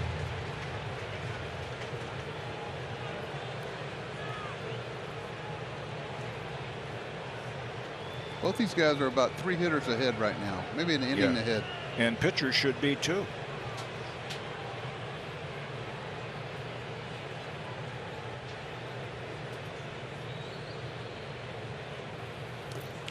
An indication maybe that Giolito is losing it. You set up the situation, Buck, not wanting to have the inning end even if he gets Maldonado, and he wasn't able to finish McCormick off, and now he falls behind Maldonado 3-0. With Altuve on deck. Yeah. And the third time that Altuve's seen him. A lot of guys tell you that's where the red alert area is that third time around. Count went full to the first 3 batters in this inning. Now 3-0 to the 4th hitter, Maldonado.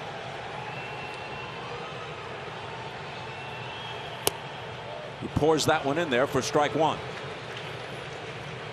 Pretty sure Maldonado was taking all the way, just threw the fastball right down the middle. And I was sitting here thinking, what a great time to ambush there. Nobody in the ballpark is expecting him to hit there. One thing he can do is hit a fastball when he knows it's coming. And that was the one opportunity. But with Altuve sitting there, I think I'd have been taken too. But it's tempting.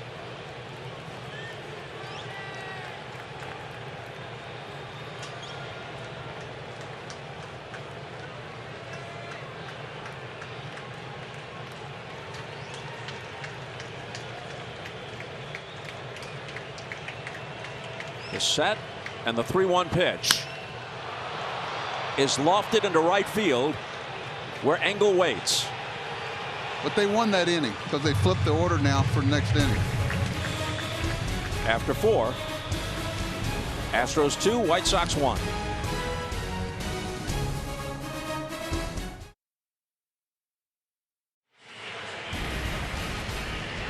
The American League Division Series is brought to you by Good Sam Rentals. Travel America with Good Sam. And then when you get where you're going, visit Good Sam RV Parks, America's largest campground network. And this MLB Net telecast is presented by Geico. Switch to Geico for more ways to save.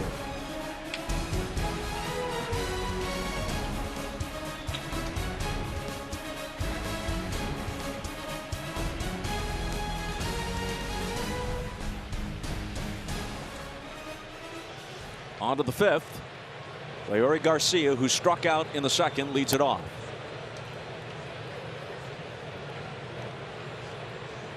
Framber Valdez has struck out 6,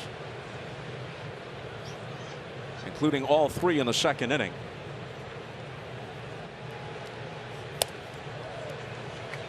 He is 5'11" and listed at 239 from the Dominican Republic. That's how big guys are now. Mickey Mantle was 5'11", 195, wasn't he, Bob? Something in that vicinity. Willie Mays too. Yep. Pretty much about that. Boy, something. He's looking at the mound. I mean, he was in such a good rhythm, and all of a sudden 3 pitches about 6 inches outside. It happens. They're not robots. 3-1 to Garcia. He hit .267 for the year. Adam Engel on deck. A chopper to his left, Correa. It's off his glove. Top spin. It's another thing when you get to the big leagues, how much quicker balls go through the infield. Once again, I'll tell you guys, this is as fast an infield as there is in baseball. I'm talking including the AstroTurf fields. The ball just jumps through the infield here. You better have some infielders that have range. But so a leadoff hit for Garcia. Watch this ball where it hits and the next time it hits. Reminds me of a Kirby Puckett single in the Metrodome where it would hit the plate and bounce into the outfield. And that's the things when you make the jump to the big leagues, the ball just gets to you quicker. And the fields are so well manicured now, you can't doctor them anymore by letting the grass grow. They're all nice and smooth and they take big hops. What do you mean you can't? Well, you should. Yeah, let that grass grow if you're a sinker ball pitcher. Get a lot of ground balls. They could for this guy. I hope I can get one story in about Sparky Anderson. Sparky, Go ahead. I went in to play Detroit early on managing. They had Trammell and Whitaker were at the end of their career, but they could catch it on one side, not the other. If you look down the middle of the field, the left field you could hide Easter eggs on. Okay, the grass was so high. The other side with all those left-handed hairy hitters they had, it was cut real short. That's what we did at Yankee Stadium. We had it short on one side and high on the other. Not that you could get by with that back then. Yeah. So you manicured the field according to your defenders as much as you did your hitters. Sparky started to get on me about our field at Yankee Stadium. I said, ho, ho, ho, wait a minute. I just came from your field. You know, we're going to have an Easter egg hunt there next year.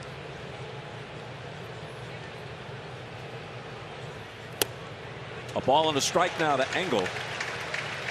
The White Sox have 3 switch hitters in their lineup. Grandal, Moncada, and Garcia, who singled a moment ago. And the rest straight right-handed hitters. So no break for Valdez. Facing righties up and down. Valdez is the only left-hander in the rotation for Dusty Baker. And the Astros have only one southpaw in the bullpen, Brooks Raley. It's still one of the amazing things to me is the ability to switch hit. I don't know how they do it. I really don't. And I was looking at the average of all the switch hitters coming into the game today and how close they really are. There's not a huge advantage right and left with these guys. The ability to have similar numbers right and left. That's why the great Ted Simmons always just amazed me that you were able to do that from both sides. Ted Simmons finally got his due. Yes. Inducted a month or so ago into baseball's Hall of Fame. And his terrific acceptance speech. I was getting ready to say, and his speech should have been Hall of Fame by itself. Beautifully written and delivered in the dramatic tones of a great stage actor. That ball is ripped and into the glove of Bregman. He throws. Actually, the ball got away from him. Makes no difference because Garcia would have gotten back anyway. So they can laugh about it. You think he was trying to hold it because he saw the guy was safe? I think so. That was a blur. Bregman was able to make the play. Bob, think about the 2 plays they've had at each corner now. That play, and he was trying to hold it at the last second. Oops. Don't have a play. Let's stop. Hey.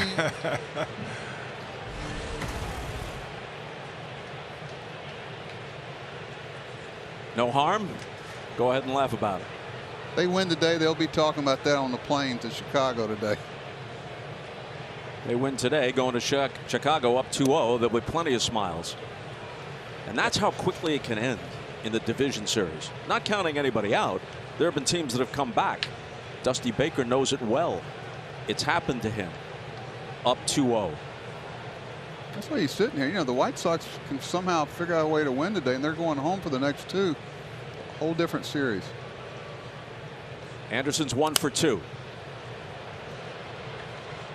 Tony La Russa in the 1 dugout. 6 pennants, 3 world championships. Dusty Baker has won division titles with 5 different teams. With the Giants, with the Cubs, with the Reds, with the Nats, and now with the Astros. But he has had many postseason disappointments, some of them epic. You know, Bob, you roll the dice in October. You grind like heck to get a chance like they have now. That ball is ripped through the middle. Nearly took Valdez's head off. Second hit of the afternoon for Anderson. 2 on with 1 out. You know, Parcells had a great line. He says, you know, good coaches, good managers, you feel like they could take his and beat yours and then take yours and beat his. Yeah. Boy, that right there will get your heart rate up a little bit. Valdez, once that ball leaves your hand, you're a 5th infielder. You don't get that glove up in time. Almost lost his hat. Yeah. And nearly lost his head. Now here's Robert. Singled and walked. So the fastball comes in, I'd say, from Valdez, maybe in the low to mid 90s. It went back at 109. So you better get that glove up and be ready. They get back there a lot faster than they go in. You ever been hit, Jim, real hard with a line drive? I got 7 teeth right here to show you. one-hopper skipper. Did you pick it up and throw him out? No, I went over to third base. I got the ball with the teeth marks in it, though. At home? Yeah. Really? Robert drives one hard to left, and it will get down and one-hop the wall. Garcia's going to score. Anderson to third. Robert is held to a long single, but he's tied the game.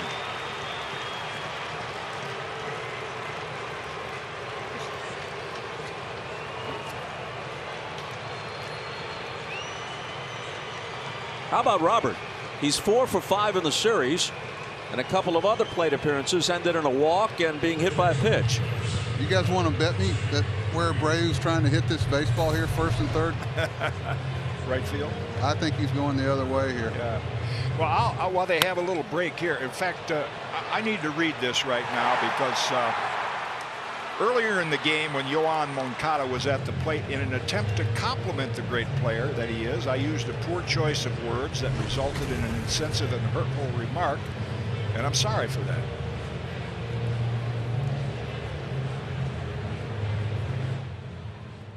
Get ready for the next pitch with Evan Williams, bourbon done right.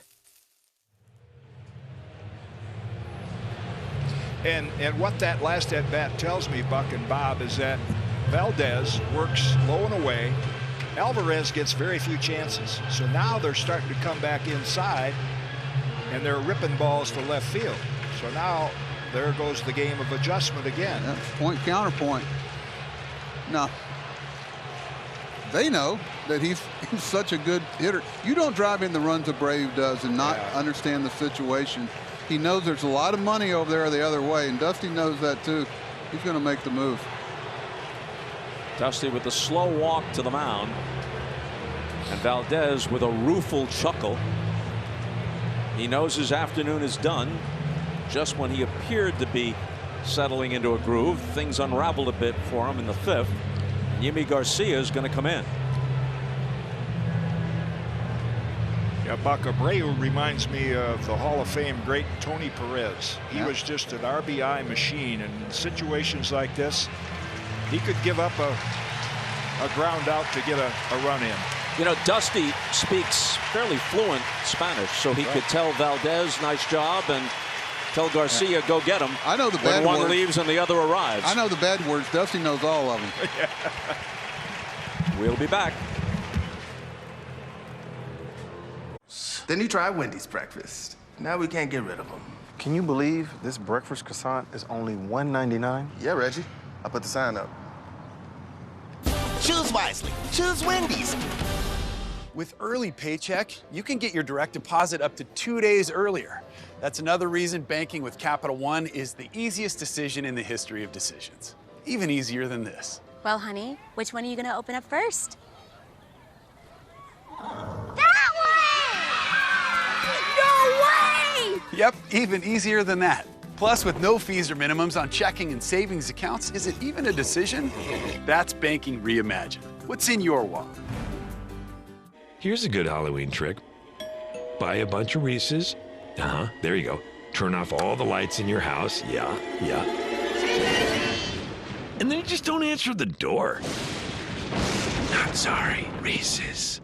We've often wondered what keeps the world running. Economics? Algorithms? Magic? Turns out, it's you. Doing your thing. Dreaming dreams. Building new worlds. It's why we built our workspace technology, to help you do your best work and to see what you can become. You're made for bigger things.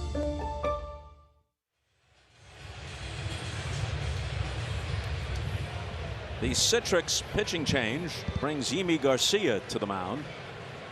He, like the man he's succeeded on the hill for the Astros, is from the Dominican Republic, 31 years old, struggled in Houston after being acquired from the Marlins at the trade deadline. ERA about 5.5 in 23 appearances.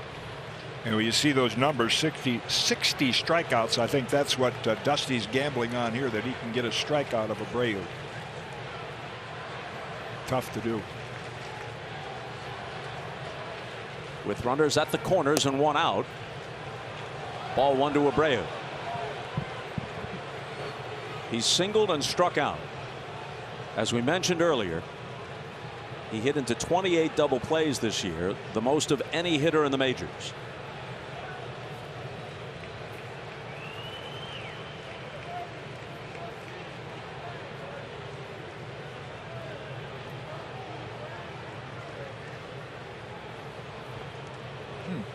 Soft toss.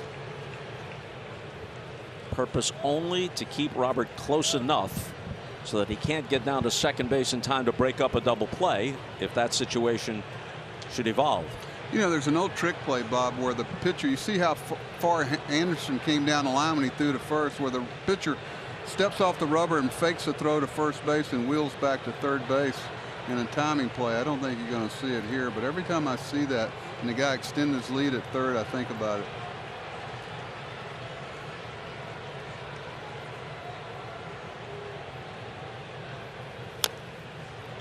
And a right-hand pitcher, Buck, that I think was playing before your time, and he was the best. I got a chance to play with him briefly. He was the best of the guys I saw as a right-hand pickoff move, and that was Steve Busby. Steve Busby. He could do that step to first and zing to third just like that.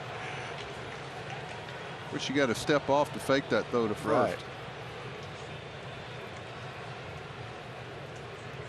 First time I saw it was a guy named Tim Burke with the Expos. He got a lot of guys that year. Anderson at third, Robert at first. And the 1-1 pitch. It's looped into right center field for a base hit. The White Sox take the lead. The other way. Yeah. And Abreu does what he does so well. He drives runs home, and when people say, hey, RBIs, that doesn't matter that much. Just like batting average. That's been eclipsed by new age stats, and there's some truth to that. But still, you cannot overlook what Abreu does. He knocks in 100 every year. But that's a mentality. He's not trying to hit. You know how inviting those short seats are? Watch how short he is. He is not going to pull that ball and top it over to the shortstop for a double play. He takes his ego out of it. He takes what's given to him, because it's so tempting to try to hook a ball in those seats. But he knows they're not going to give him a pitch to do it with. So now Grandal fouls it off. Yeah, such a professional job of hitting. I mean, on balance, and as you mentioned, that swing was by design to take the ball the other way. From the on-deck circle on, regardless of who the pitcher was. Grandal has been on playoff teams with the Brewers, with the Dodgers, and now with the White Sox, and has never really hit well in October. 11 for 93 in the playoffs and World Series, counting the double play he hit into earlier today. He was hit by a pitch his first time up.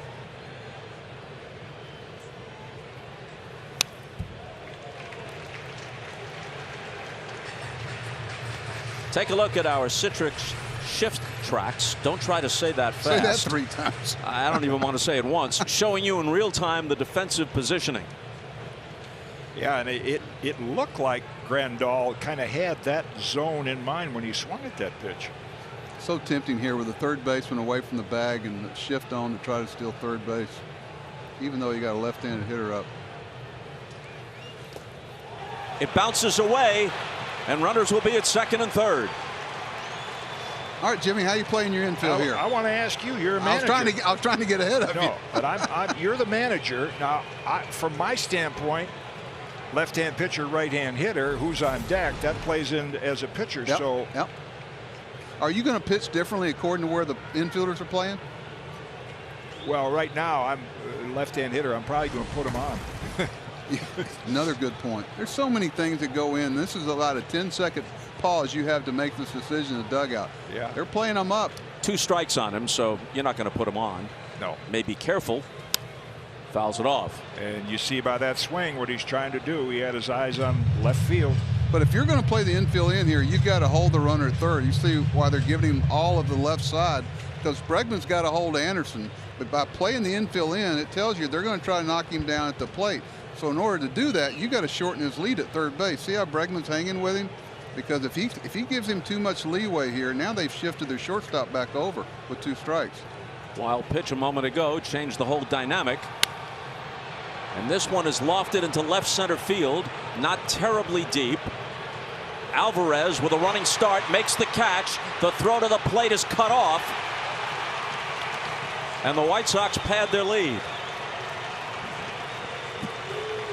Robert scores. Abreu holds second.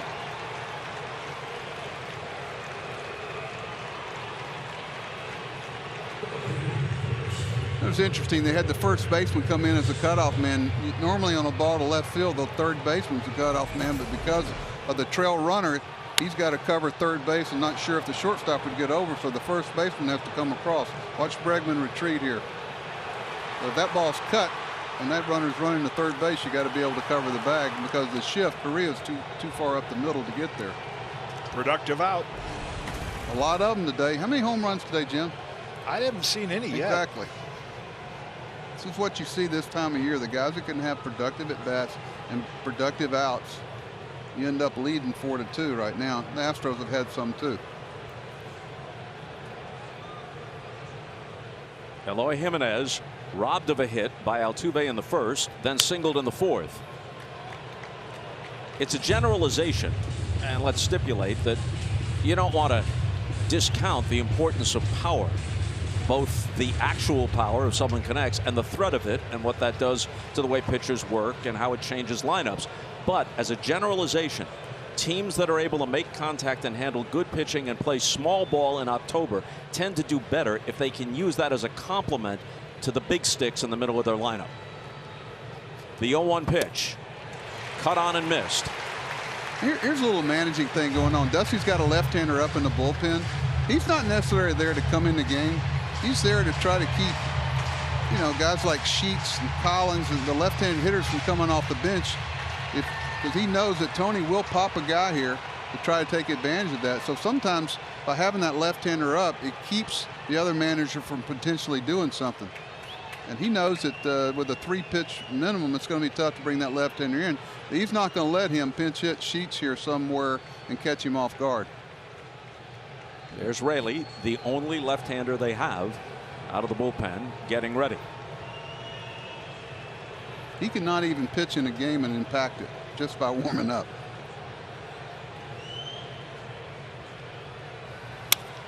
A bouncing ball to the right side. Altuve has it, and he throws Jimenez out.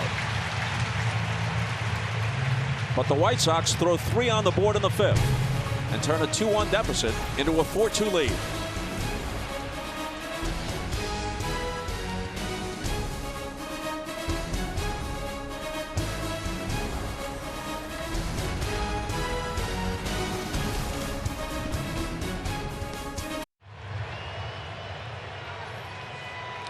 In a reversal of fortune, now Lucas Giolito finds himself on the long end of a 4-2 score. Needs to complete this inning to qualify for the victory. Altuve starts it. He's 0 for 2 against it. You know, it's the 3rd time around the order. We hear that all the time, right? Yeah. I will say this for Giolito. 173 opponents average, 3rd time through the lineup, 2nd best in Major League Baseball to Scherzer.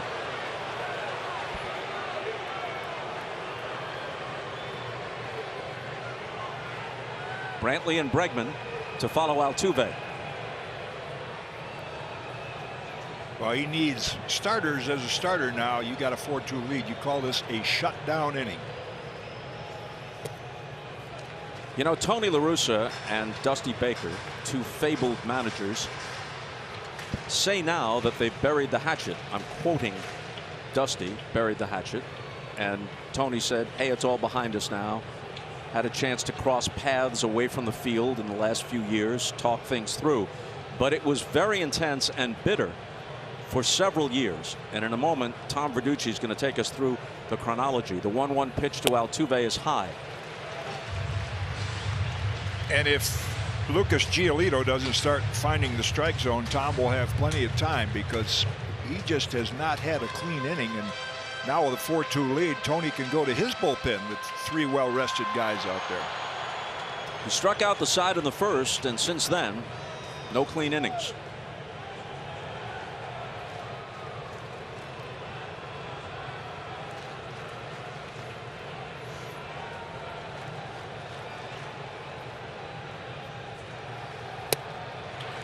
Three and 1. Nothing doing in the bullpen, though.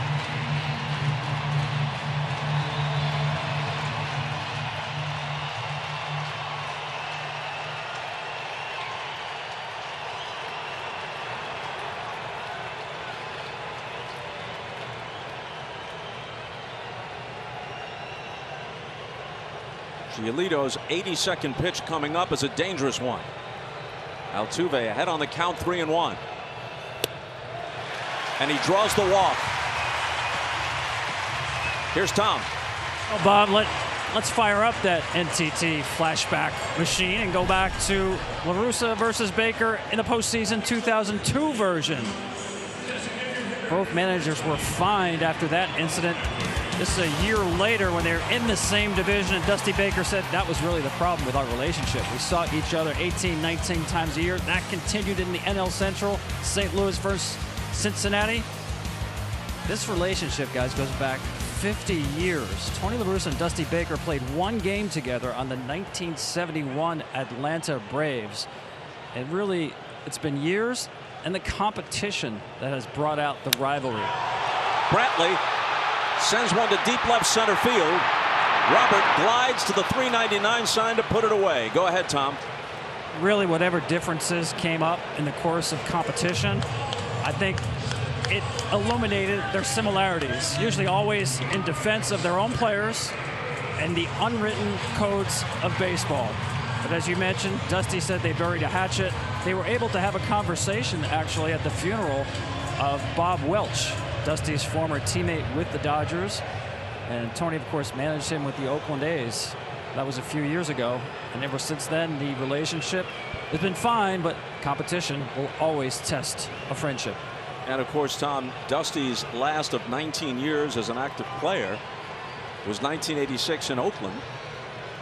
It was Tony's first year as the A's manager, so Dusty's last manager was Tony La Russa. So they had a history, and a happy one, until, as Tom said, the competition turned intense. A lot of similarities. Here's a difference. Dusty was a very good player. 278 lifetime, 242 home runs. Tony, when your lifetime average is a point lower than Bob Uecker, not so good. 199. The 0-1 pitch now to Bregman, who's 1 for 2.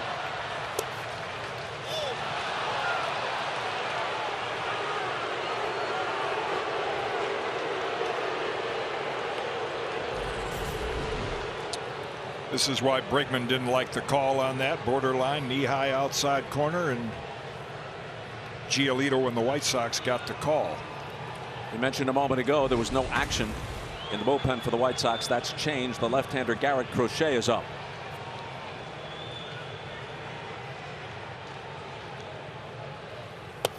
Yeah, and chances are with him working yesterday, you know, we use the old expression, doesn't take long to warm up a Rolls Royce. He could probably throw 5 pitches and he's ready.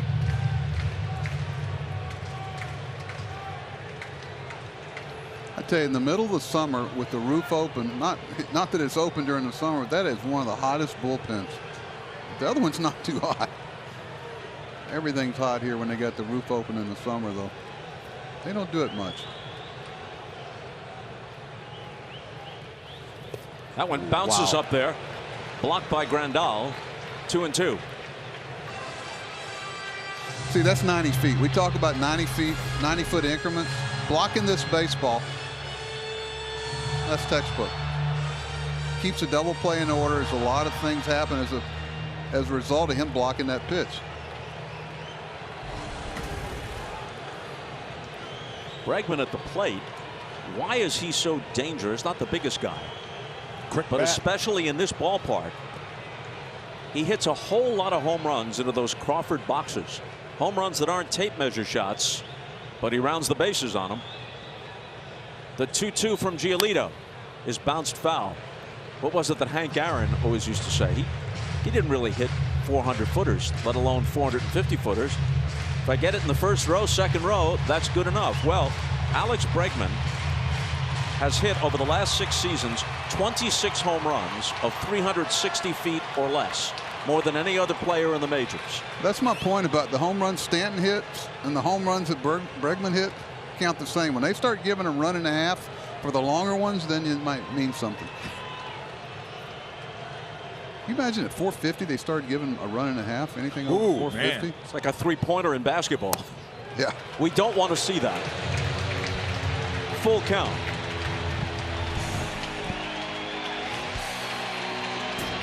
take a look. Those Crawford boxes are awfully inviting. And occasionally he'll go the other way and just clear the barrier. But Kitty, you starting to run it here? 3-2-1 out. You got a plus runner at first base. Guy who puts the ball in play. Yes. Giolito struggling. He's gone to 3 balls on 6 of the last 7 hitters he's faced, including Bregman here. Altuve runs. And now he can try. Ball 4.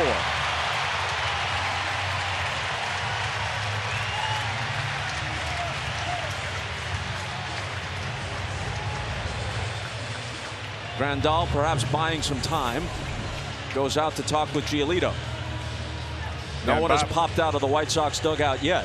And Bob, you mentioned, like, it looks like Giolito is losing it. I think what's happened to him with a lead, here comes Tony, is he's got that scouting report-itis, and he's trying to make 2 perfect pitches instead of trusting his stuff like he did early on. Well, one of the issues you got here is this new rule now. You got the left-hander coming in. He's got good enough stuff to get left and right out, but not only is he going to be asked to get Alvarez out, but he's going to be asked to get 2 more guys after that are right-handed. Yeah, don't like the rule. And Alvarez, by the way, hits southpaws very well. But this guy's not your garden variety southpaw. Exactly.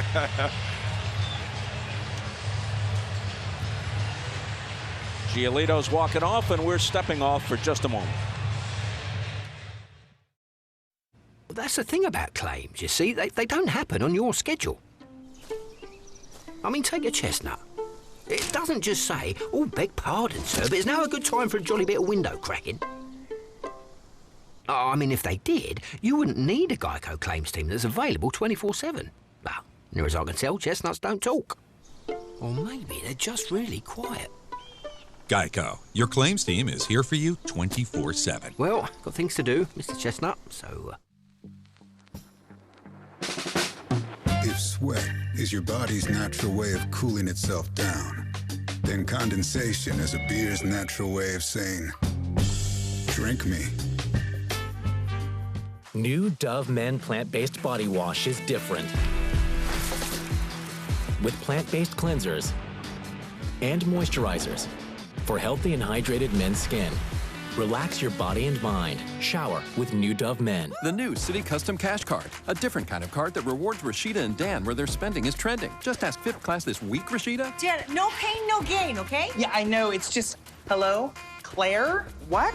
Fire. Or always road tripping on empty Dan. I told you this would happen. The light was not even on. No, it was on. What? With the new City Custom Cash Card, it pays to be you. From fitness clubs, gas stations, restaurants, and more. Earn 5% cash back that automatically adjusts to your top eligible spend category. Up to $500 spent each billing cycle. One evening, let's go, Walter. The sun went down. After you. Jungle fire was burning. Down the track came Get him, I said, boys, I'm not turning. I'm headed for a land that's far away. It's a multi-flex tailgate. It can be a step, can even become a workspace. I met the cat. What's so great about him? He didn't have a workspace. The Chevy Silverado with the available multi-flex tailgate. Find new adventures, find new roads. Chevrolet. So here's the situation inherited by Garrett Crochet. He has a 2-run lead to protect. The tying runs are aboard. Altuve at second. Bregman at first. They both walked, and in between, Brantley sent Robert to the wall in left center field. And you see the strikeout total. And right now, if you're the Astros base runners, be alive, because Crochet throws that sharp breaking ball low and away. Is going to put a lot of pressure on Grandal to block that ball. And a lot of pressure on a 22-year-old kid in just his second major league season.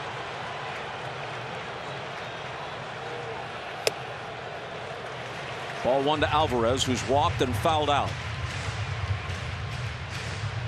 Crochet threw 26 pitches in game 1, got 3 outs across the 6th and 7th innings, but not before giving up 3 hits to Brantley, Bregman, and Correa. But he did strike out Alvarez on a slider in the midst of all that. Tony La Russa well aware as he brings him in. Now, technically, if you end the inning, you don't have to face 3 hitters. So if he gets Alvarez and Gurriel, or if Alvarez hit into a double play, then Crochet can be removed from the game. Green light here for Alvarez. Look for fastball and look for it in a certain zone. Ooh, took a rip and fouled it back on the 96-mile-per-hour heater. You know, everybody says, "Oh, he was right on it." Oh gosh, he fouled it right back. Yeah, he was on the velocity, but he wasn't on the location. He missed it by almost the width of the bat. Yeah, it was up and in. Now, with that being said, that's a pretty good swing. Yeah. He missed this the width of the ball, I should say. Yeah. Now, he was on the location and wasn't quite on the. He was on the velocity, but not the location.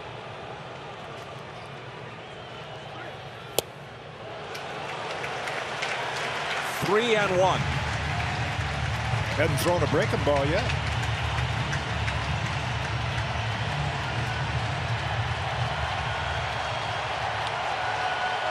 All four-seam fastballs. All clocked exactly the same at 96.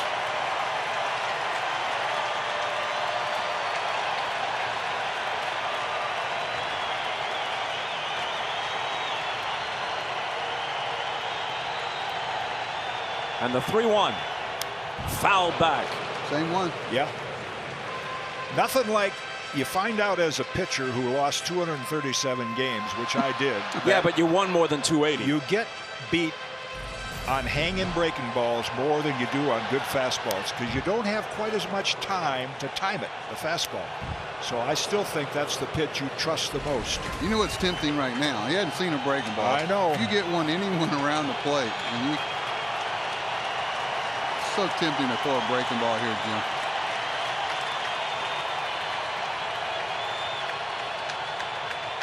The runners stay put, and the bases are loaded on 3 walks.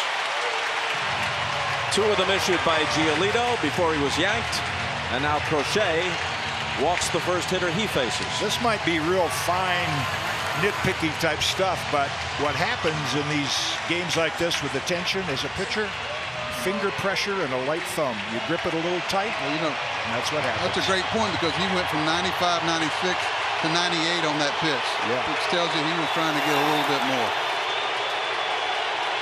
Up steps Gurriel, the American League batting champion, who's 0 for 2 today and 0 for 6 in the series. Strike one. Very often in the postseason, we have viewers join us who haven't followed baseball all that closely, and they may wonder. The rule with the ghost runner on second base in extra innings does not apply in the playoffs or World Series. But the new rule about a reliever having to face 3 or finishing the inning does apply. 0-2.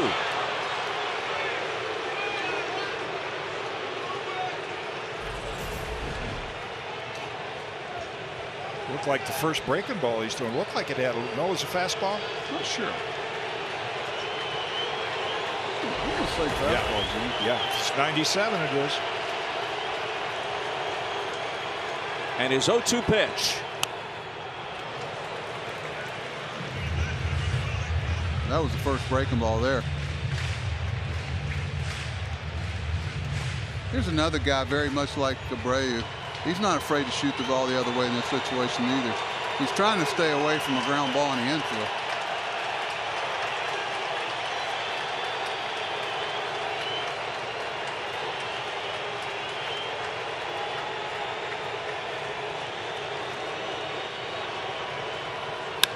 Hit sharply and through for a base hit.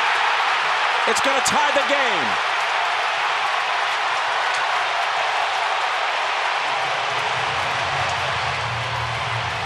Gurriel's first hit of the series makes it a 4-4 ball game.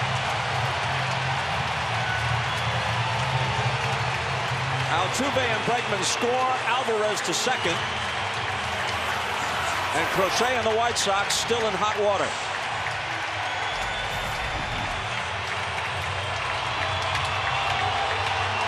Took it right up the middle. Didn't try to pull it, and I think all 4 Astros runs have been the result of base on balls. 3 walks in this inning before the RBI hit from Gurriel plates 2. Dusty, just as animated as ever at 72, pointing toward Gurriel. You're my man. Got it done. Difference with Dusty and a lot of guys. If he'd hit into a double play, he'd have still been his man. You know, players need to realize that, you know, you've got a long memory. He knows this guy's led the league in hitting, win, lose, or draw, and I think that's, you know, a good lesson. Sometimes he wears the mask, in which case there's no toothpick. In this case, the mask has come off, and the trademark toothpick is back. I sent Dusty over some toothpicks one time when he was getting ready to go to the playoffs. So they were soaked in whiskey. About a few days later, I get a text going, oh, now I get it. He didn't try them until a few days later. Well, let's take a look at Crochet. I mean, he's limited with what he can throw over the plate, but here's the sequence. Good fastball, first strike. Another one on the inside corner. Emergency swing, stays alive. And then left it about letter high over the middle, and that's where he hit it, up the middle. Hasn't really gone to that sharp breaking ball much at all. He's thrown one breaking ball. Now Correa, who has walked and struck out. Way high and outside. Yeah, this is playoff pressure, no doubt about it. They came ready to roar. Yeah. They came dressed in orange, much like Chiefs fans at a football game in their red, or Cardinal fans at a baseball game in St. Louis. It's the most orange you'll see this side of a Syracuse basketball game. First breaking ball and a good one. Yeah, I think the challenge for a pitcher now in these tense situations is try to get yourself to hold the ball like an egg and not like a shot put. Sellout crowd, 41,315. A few Sox fans scattered among them.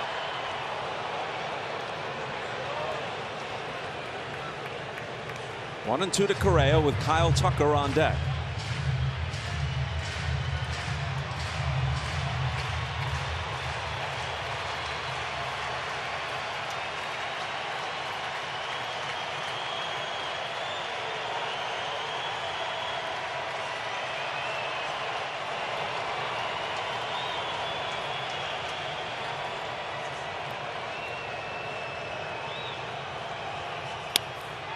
Rolled to third.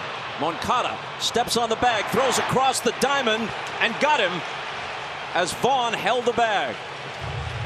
Surprised he didn't go 5-4-3 there, but he got away with it. Had to make a split-second decision. Decided to go to the bag and then go to first, and it worked out. So the Astros take the lead, or rather tie the game, but cannot take the lead because of the double play that ends the inning.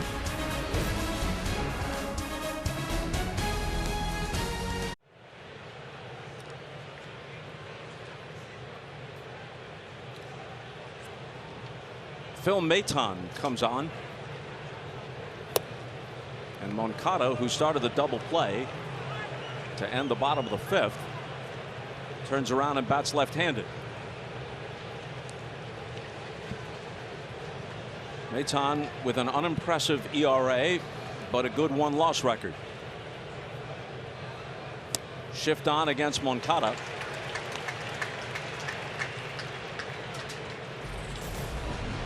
Well, a really good mound visit here. Ethan Match went out, their pitching coach, calmed him down a little bit, got the ground ball. Could have gone 5-4-3. Could go, you know, usually your momentum takes you to third, you take that play. If you catch it stationary, you go to second base, but it worked out. Hit hard and foul. Both these teams in need of a clean inning or two. The blood pressure down a bit. Traffic in every inning.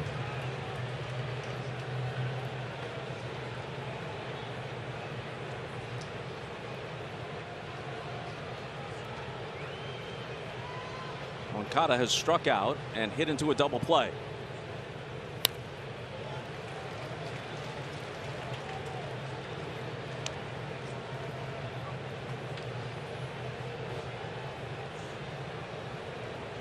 You know, Dusty and Tony are sitting here thinking you got a 12-out game now, Bobby. You know, it's you know, You're mapping out these innings and where the matchups are and where the pitfalls are, and you're trying to play a 12-out game and see if you can keep them from scoring more runs than you. It's not that complicated right now.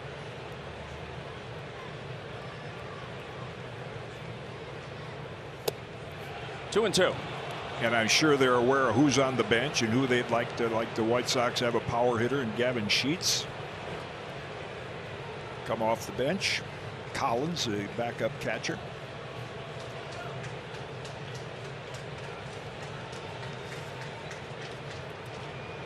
Ryan Stanek in the Houston pen. High fly ball to shallow right. In comes Tucker. T-Mobile covers the most interstate highway miles with 5G. Home or away, stay connected to your team with T-Mobile, the leader in 5G coverage.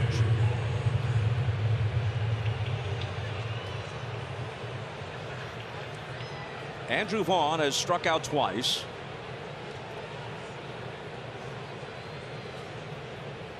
Versatile player.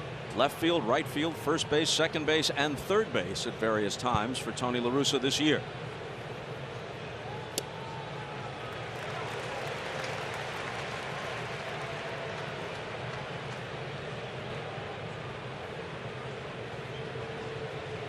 Maton is 28 years old in his 5th season. You may remember him with Cleveland, where he had some success.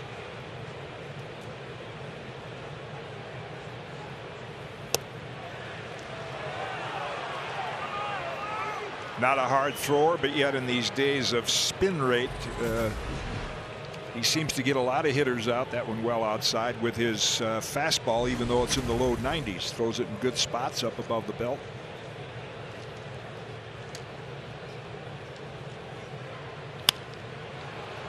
Altuve with a lunging grab.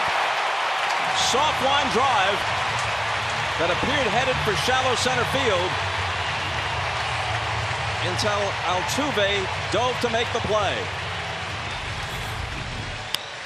So, Buck, they've each joined the party now. Correa with a good play in the first, then Gurriel, then Bregman, now Altuve. Yeah, and what gets overshadowed, like we talked about in the pregame, is that these guys are good offensive performers. They run the bases well, but they defend.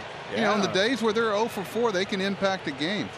They can turn hits into outs. Like that. Yeah, the number of players, at the major league level, you find out a lot of guys, and you look around, how many guys on my field can turn hits into outs? There's one that can.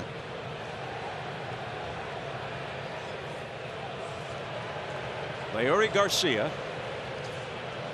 struck out and singled.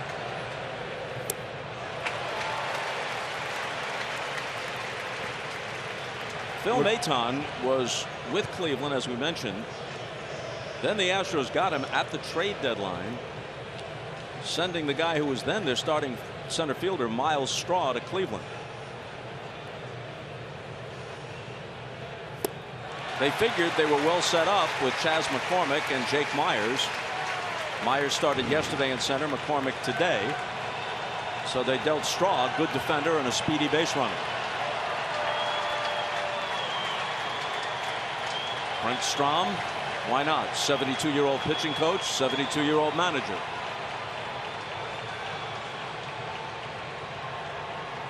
And the 0-2 pitch. Got him.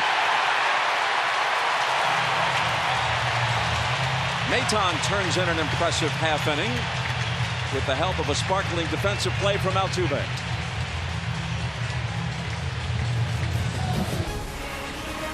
Welcome back to the Good Sam ALDS on MLB Network.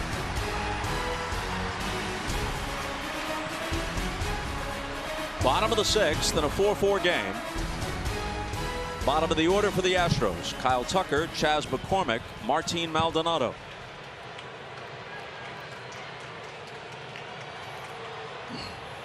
Ryan Tepera, you see his numbers. A lot of strikeouts, which most pitchers do today. And as usual, this game will be decided by who pitches well out of the bullpen. Tucker had an RBI single, then fouled out. Ball 1-2 him. Interesting that we talked to both managers, quizzing them who's available. What about this guy if he starts? This is the kind of game where you're going to see anybody in any situation. Especially with the off days in the playoffs. You know, sometimes I wish we just play just like you do during the season every day, even the World Series, but we know there's some other issues there. But, you know, with the off days, you can really push the envelope. Tucker sends one into left center field, and it's caught on the run by Elroy Jimenez.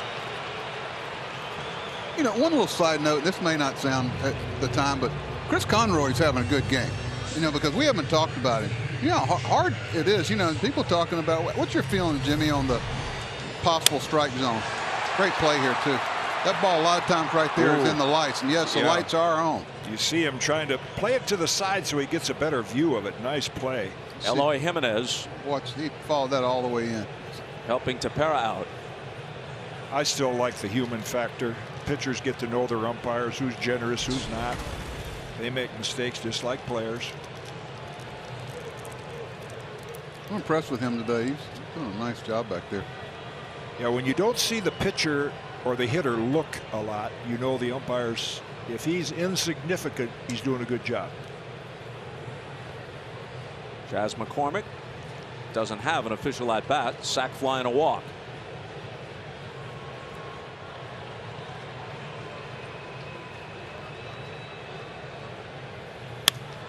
Base hit. He's aboard with one out. Tomorrow night, some NLDS matchups. It starts at 5 Eastern on TBS with Game 2 of Braves Brewers. Then at 9, another Game 2. It's the Dodgers and the Giants. Both games tomorrow on TBS. Well, Jim, great situation for hit and run. Yep. One out. Guy who hits into a double play a lot. Altuve behind him. Guy doesn't run well in Maldonado. Guy at first doesn't clog the bases up. Oh, I love it. You just don't see it very much anymore. You might see it with Dusty Baker. Yeah, he's old school. Maldonado has twice fly to right. And Tony's thinking the same thing. When you see a guy throw over there, you're thinking about what you're focusing on is the base runner's front knee. If his front knee buckles a little bit, it might tell you that he's going, but a pitcher's got to hold the ball and let him get stationary before he throws over. Good point. As a pitcher, yeah, you looked at that same thing. As a left-hander, you were looking at the runner. You watch the runner's front knee on throw over, he'll tell you whether he's going or not. Strike one to Maldonado. We all talked about how good Maldonado is behind the plate. When he won the Gold Glove, he gave a replica to Jerry Narron, who was now the coaching in the White Sox dugout, just as a thank you for all the work that Jerry's been around forever. One of the better college and one of the better catching instructors and coaches in general. You like that when players remember that. Check swing back to the mound. Tepera gets the force at second. Can they turn a double play with Maldonado running? Yes, they can. Whoa, that was impressive. That's why you got to think about hitting and running. Yeah, I hear you. Double play puts an abrupt end to the bottom of the 6th.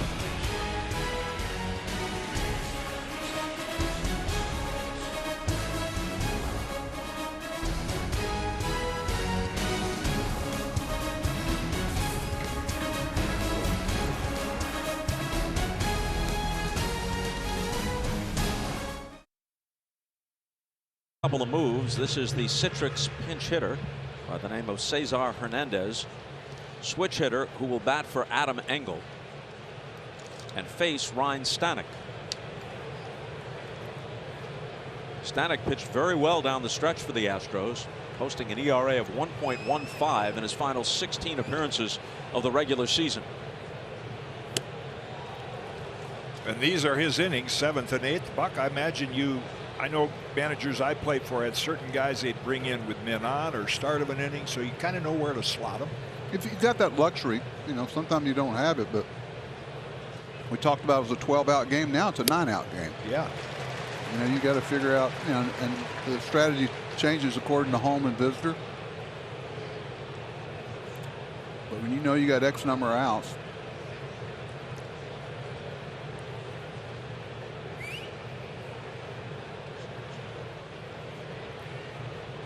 The 1-1 cut on and missed. Wow, that's got some fuzz on it right there. The Minnesota Twins will have a little influence on the outcome of this game. Stanek came up with the Twins. The two closers, Presley and Liam Hendricks, were teammates with the Twins 7-8 years ago. We're apt to see them. Stanek's greatest claim to fame to this point in his career is 56 starts that didn't last long as an opener. The Rays strategy. Yeah. And they had a night at the stadium where all the fans received a Ryan Stanek bottle opener, which featured audio recorded by our own Brian Kenny, who lauds the opener strategy because he has that new age view. BK does. And it's worked extremely well for the Rays. They know what they're doing there. But you know, well, except it's really not. Hernandez strikes out. Yeah, it's really not an opener. Do I ever ask you what time's the game open tonight? No, it's still a starter. What time's the game start? So he's a starter, but he only goes one. Well, this is all semantics now. No, it's accuracy. You know what's funny is that Tampa Bay would love to have 5 starters. They'd love to have Glass now. They'd love to have different guys. But Blake Snell is gone. Charlie Morton's gone. So what are they Glasnow was hurt. They're doing it out of necessity. 3 rookies. Yeah, they're doing it out of necessity. In the postseason. They don't have any choice. They don't have 5 starters. Yarborough's pretty good. They've got some guys that are good starters. They'd love to have 5 guys they could run out there. Tim Anderson's 2 for 3. Well, how about this? The Rays and the Orioles are the 2 teams in the majors who average the fewest innings per start by their starter did they or have opener. Similar years? Now the Orioles do it because they're not so good. The Rays do it by design. And that design comes from the fact that they don't have 5 starters.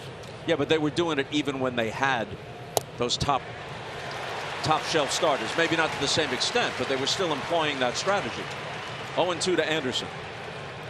Boy, this guy's got some power stuff.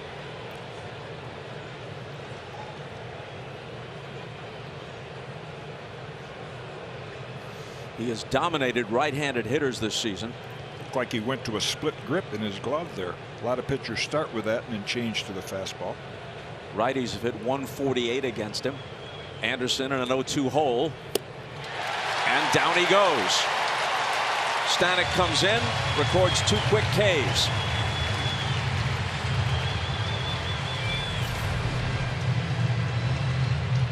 A little slider that just broke late enough and under the bat. In a tough zone, it's much more difficult to catch up with that pitch above the belt than it is below the belt. Below the belt, you just drop the barrel on it.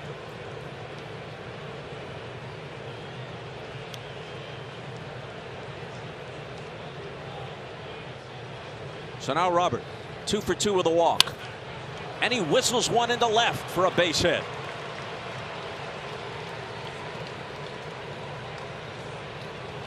I think that's kind of what Tony's talking about. When you see a first pitch 98-mile-an-hour fastball and you whistle it in the left field after this guy looked like a world beater, he might have a little different level that he can go to. Well, he's 5 for 6 in this series, and in 2 other plate appearances he's also reached, hit by a pitch and walked.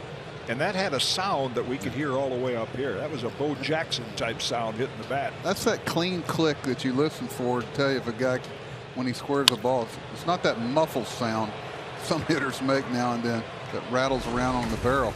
That was that clean click you listen for in young hitters. Abreu now, pair of singles with a strikeout sandwiched in between.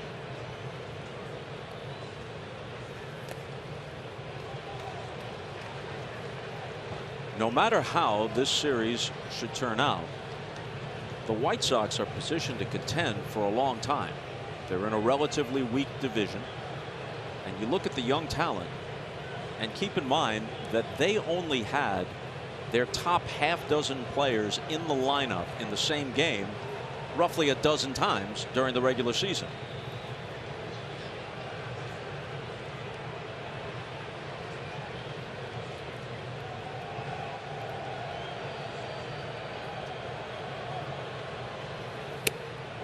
Two 2-0 to Abreu. Eloy Jimenez missed 99 games. Yasmani Grandal missed 45. Luis Robert missed 85. They all returned with a vengeance.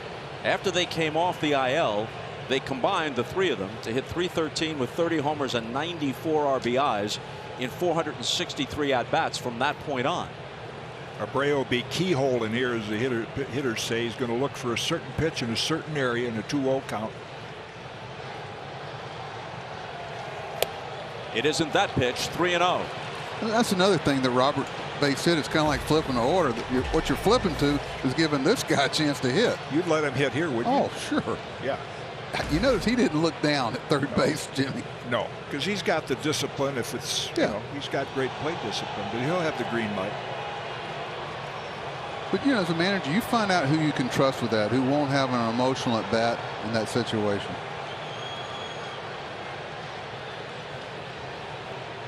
Abreu's been at this too long to get emotional. I'd be careful right here. Ball 4. So Stanek comes in, strikes out Hernandez and then Anderson. But then Robert delivers a single and Abreu walks, and it brings Brent Strom to the mound. Like that pitch little inside. Yeah, and the base on balls, I mean, the four Astro runs are all after White Sox pitchers issued base on balls. So the Astros have a 72-year-old manager, there he is, and a 72-year-old pitching coach who's at the mound right now. Tony La Russa, 77-year-old skipper for the White Sox, but the similarity ends with the pitching coaches because Ethan Katz is only 38. Tony La Russa at 77 is the third oldest manager in Major League history. You mentioned Connie Mack at 87. Jack McKeon, who was in his early 70s when he managed the Marlins to the World Championship in 2003, was brought back briefly in 2011 and managed for a portion of the season at age 80. Yeah. So he's second oldest. Then comes La Russa, and then Casey Stengel was 74, 75 when he was managing the Mets and basically more or less just conducting a public relations campaign because, you know, they were 40 and 120 or whatever it might have been for the old professor. And then comes Dusty Baker next in line. Big shift on here.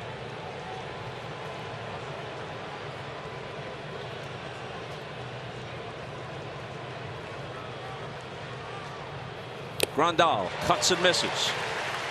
Hit by a pitch, hit into a double play, then delivered a sacrifice fly. Yeah, you'd think with Stanek's power fastball and that hole open to the left, just put your Rod Carew hat on and serve one into left center. Easier said than done. Yeah, but you could attempt it. Which is why Carew won, what, 7 batting titles and hit like 328 lifetime? He wielded the bat as if it were a wand.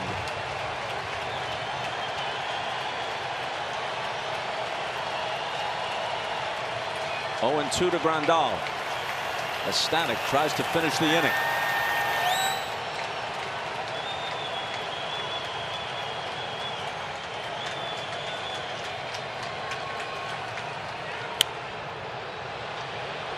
This one will drift toward the seats and out of play. You mentioned those old managers. Jack McKeon was my playing manager in '58 and really had a great influence on my career. And that same year, Bob Uecker was the cleanup hitter for the Boise Braves. And he hit a home run off you, right? And never let you forget that was later. By the way, Trader Jack McKeon, 90 years old and still with us. Oh, I know. Perhaps he's watching.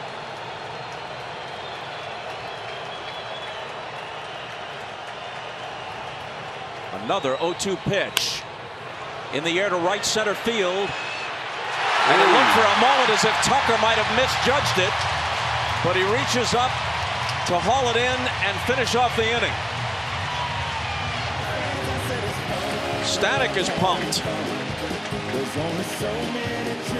Tom Hallian's got to check him just to be sure. That's kind of pro forma stuff these days. Almost got past him. Stretch time in Houston for all game.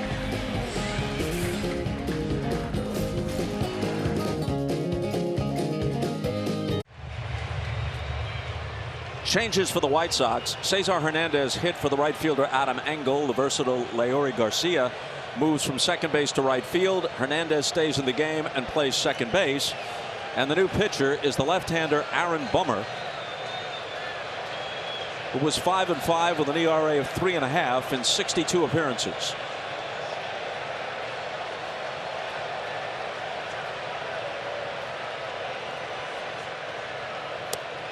Jose Altuve takes ball one. Altuve, Brantley, and Bregman in the Astros 7th. You see by that delivery, he's a sinker ball pitcher. Comes out of somewhere around 3/4, hoping to get a lot of ground ball outs. In fact, he led all relievers this year with a ground ball rate of 76% on balls put in play. 2-0. It's kind of a three-hitter rule outing also, because 2 of the 4 hitters are left-handed. I don't think you normally have seen this conventional rules before we went to the 3-hitter rule. So, you know, Tony knows he can face 3 to 4 hitters here and not really lose an advantage. This guy's got good enough stuff, like you said, Jim, to face left and right-handed hitters. Ooh. Yeah, I'm interested, Buck, in infield now. Right now, I see the shortstop, second baseman playing a little bit. They leave in quite a wide open area in the middle. And if you're a sinker ball pitcher, that's where a lot of the balls might go. Yeah. But they have all the metrics to tell them where they should play. Altuve chops one over the mound and into center field for a leadoff hit.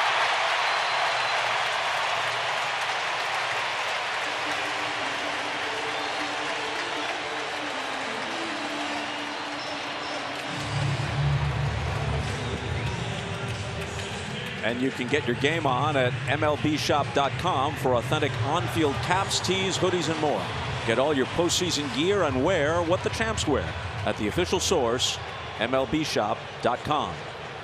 Predict which players will stack the most total bases each day during the postseason and compete to win $20,000.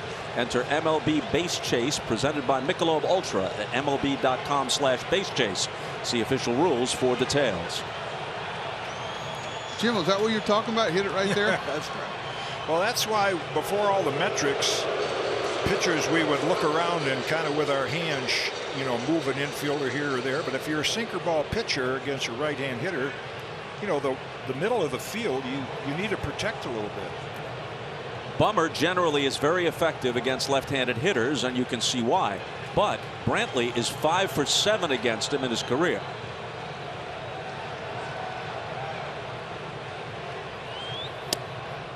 And takes a strike. Sometimes, I know Brantley's probably not going to bunt here, but sometimes left-handers, you'll have them throw over to first base with a deceptive move to see if the hitter will show bunt.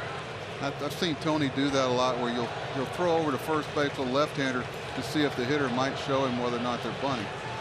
Well, the Astros have the best hitter they could possibly have in the box right now with discipline and bat control.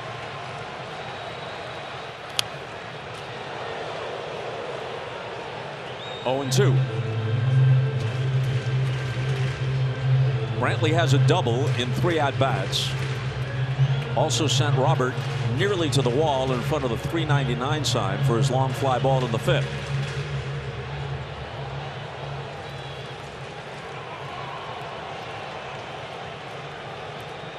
Bregman on deck, and then Alvarez.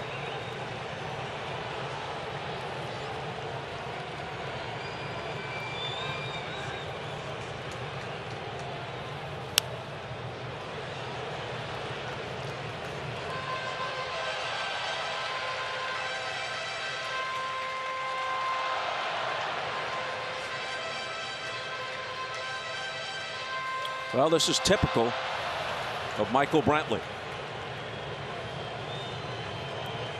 He doesn't just put the ball in play, he does damage.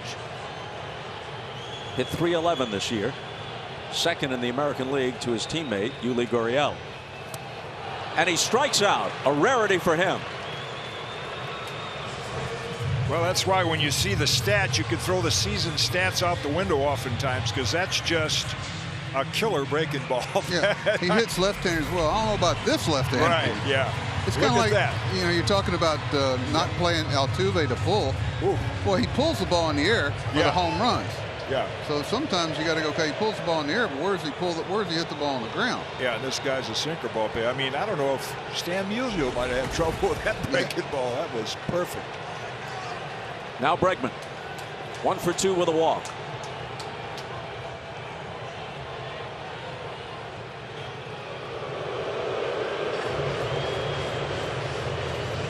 Earlier in his career, Altuve twice led the American League in stolen bases.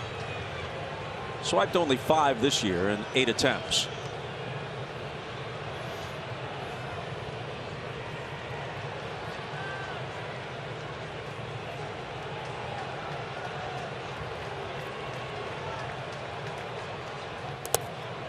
In tight to Bregman.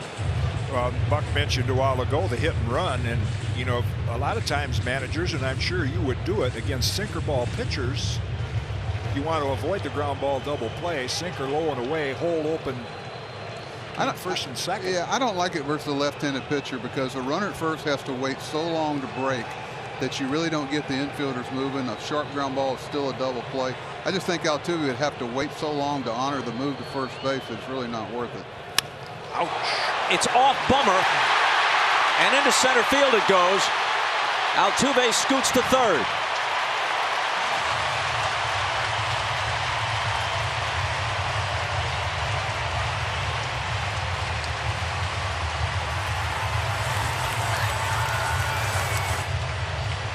A bummer all around for him. Ooh. Yeah, I think because it deflected off of him, it caused it to get to center field a lot slower, which allowed Altuve to go first to third. That ball slowed it down enough just for him to go first to third. Yeah, but you see where he finished. He never had his glove. I mean, that's the power pitchers today. They just don't finish in a position. He was fortunate to at least get leather on it, keep from getting injured.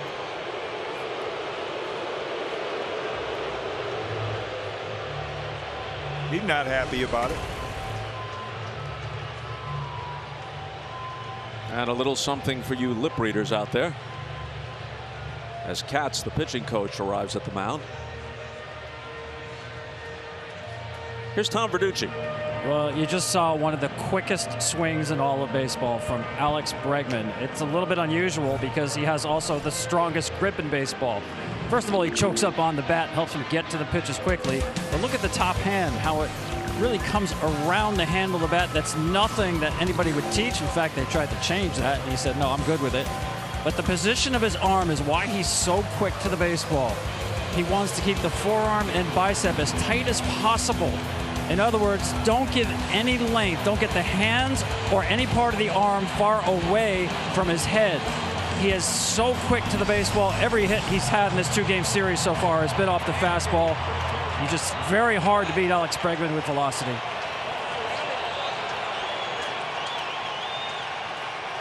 So runners at the corners with 1 out for Yordan Alvarez, who's 0 for 1 with a couple of walks.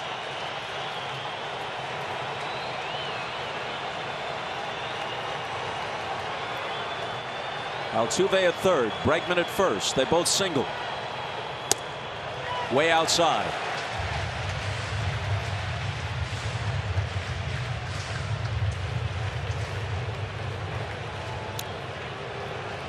Jim, that's a real shallow double play depth at second base, isn't it? Yeah. Is that one of those, if it's hit hard, we're going home? I don't think you can throw Altuve out at the plate from there. Oh.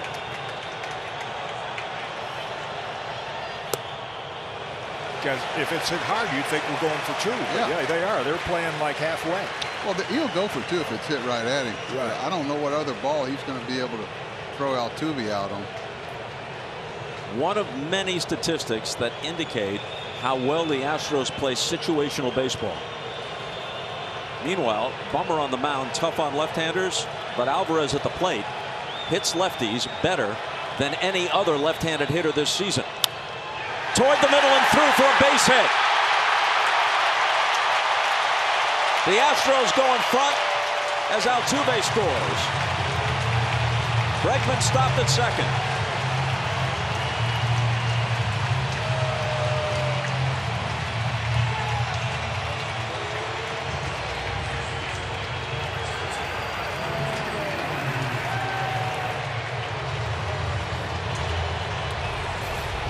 Well, he put an exclamation point on your quote about him hitting left-hand hitters. And again, sinker ball pitchers, hitters are, if they're successful, they're going to take them up the middle. I just can't say enough how fast this infield is. Yeah. Have you noticed all day how many balls fly through the infield? We haven't had a single home run hit today. There's, what, 9 runs on the board? So like a lot of top spin ground balls. No pun intended. It's like AstroTurf. This is faster than AstroTurf, than the turf they're using today. La Russa goes to the mound. He takes the ball. Craig Kimbrell, who was so terrific for the Cubs on the north side and not so much for the Sox on the south side when he came over at the trade deadline, looks like he'll be the next choice. We'll sort it out when we come back.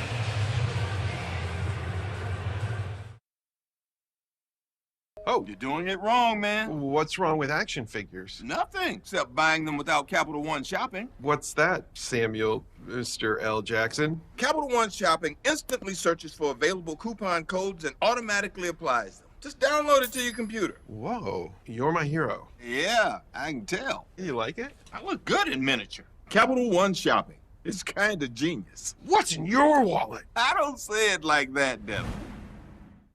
This wasn't no bear. It was like a bear squatch.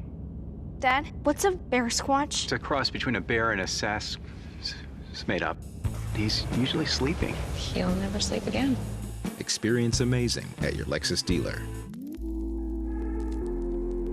Every Halloween, millions of Reese's Cups just disappear. Don't worry, they're in a better place now. Yeah, much better place. I know the best coffee spot in town. I can make a rustic cabin feel modern. I am a guidebook for guests. I can make an indoorsy person outdoorsy. I give families a home, not just a place to stay. I am a Verbo host.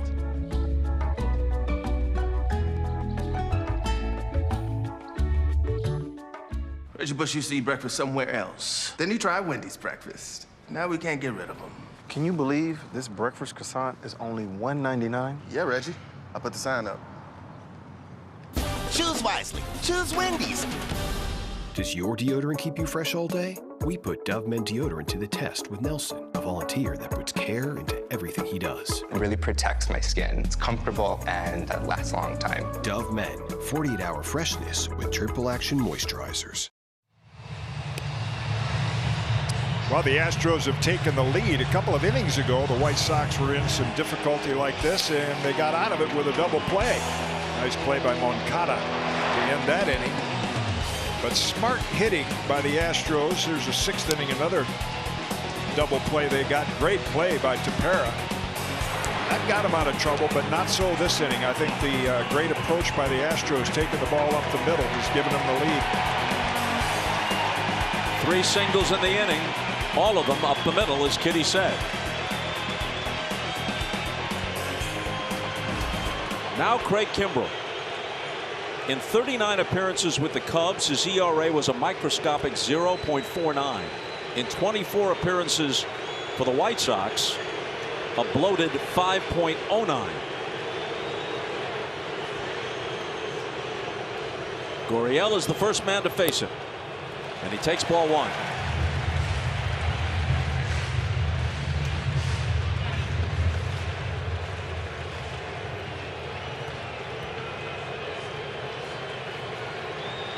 Gurriel is 1 for 6 in his career against Kimbrell.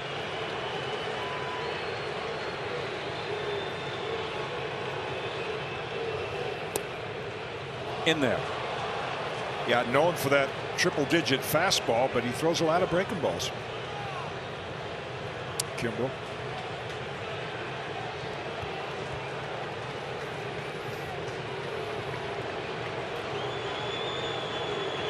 And known for that utterly unique stance and posture prior to delivery.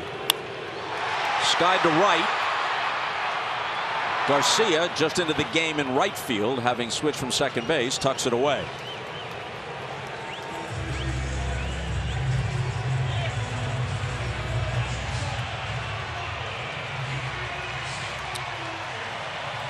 Pretty good lineup when you think you're getting down toward the bottom of it. You got a player like Correa. I think the word's relentless. Yeah. I used to say, you want to know what kind of batting order you have. Look at your 7 through 9 and look at their 7 through 9 and see how it matches up. It's kind of like your 4th and 5th starter compared to the other team's 4th and 5th starter. It gives you an idea of what kind of depth and what kind of challenges you face other pitchers. Correa. Ball 1. Especially in the American League where you have the DH.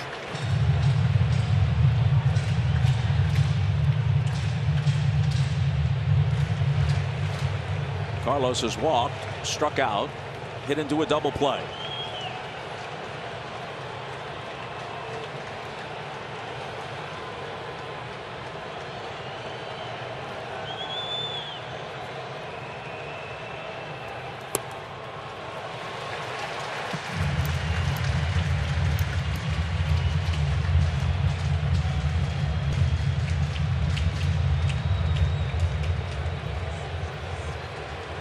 Dusty Baker's vantage point.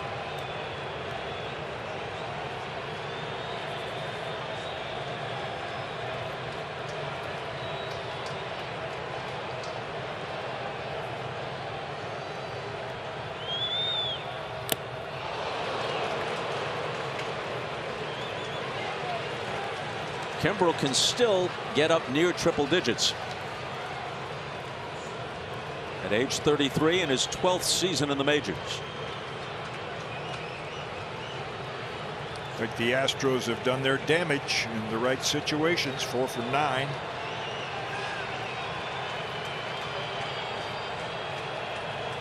The 2-1 to Correa.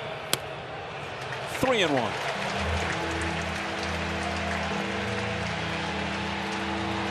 Kyle Tucker, left-handed hitter, waits on deck.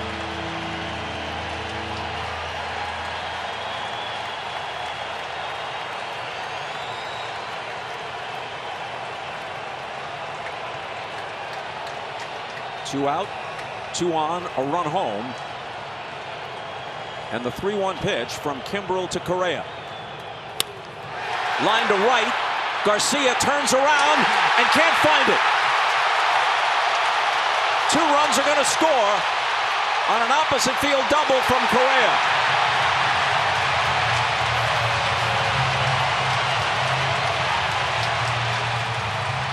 Well, Garcia switched from second base to right field just in this half inning. The line drive off Correa's bat turned him around. He couldn't locate it. It sailed over his head. It's so little time to react because it's hit so hard. He's trying to make that outside spin move because he knows the ball's tailing the other way. Because it was hitting so hard, he didn't have time to get around there and make an adjustment. That's a good swing on a high fastball. Yeah, that was the product of the power of Correa. I mean, that ball was hit like a line drive. Garcia turned the right way, but he couldn't pick it up quickly enough. Bregman scored from second. Alvarez from first. And with 6 outs left to him now, Tony La Russa trails 7-4.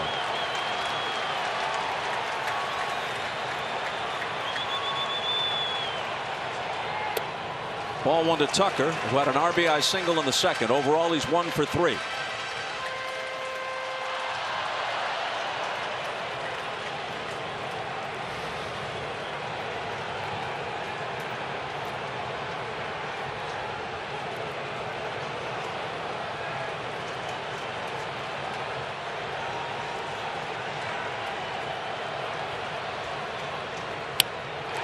Breaking ball hit the deep left, way back, and out of here.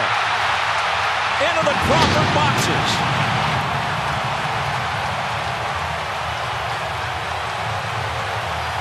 The train moves across the tracks in left center field, and the Astros move closer to a 2-0 lead in the best-of-5 series.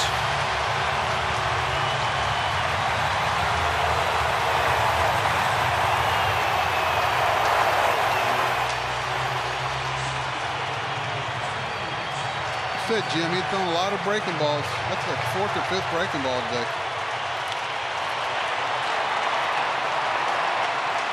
Kimbrel, all but untouchable for the Cubs.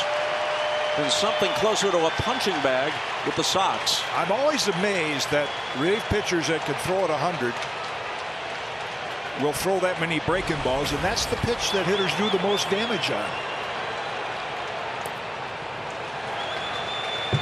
Another one. It's kind of a guy searching for it, you know. He just doesn't feel comfortable with anything. He's trying to. It's funny how pitchers kind of retort back to that. That's the first home run today, too. Yeah. Think about it. 13 runs. That's the first home run today.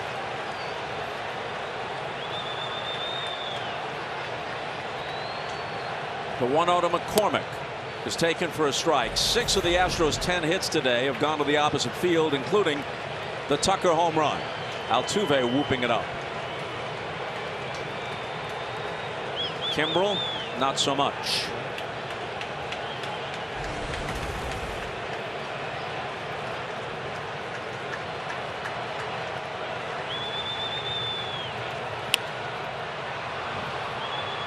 Popped wide of first.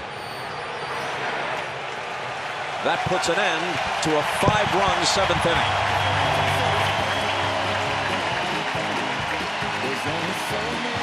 As the Sox come up in the 8th, they now trail it 9-4.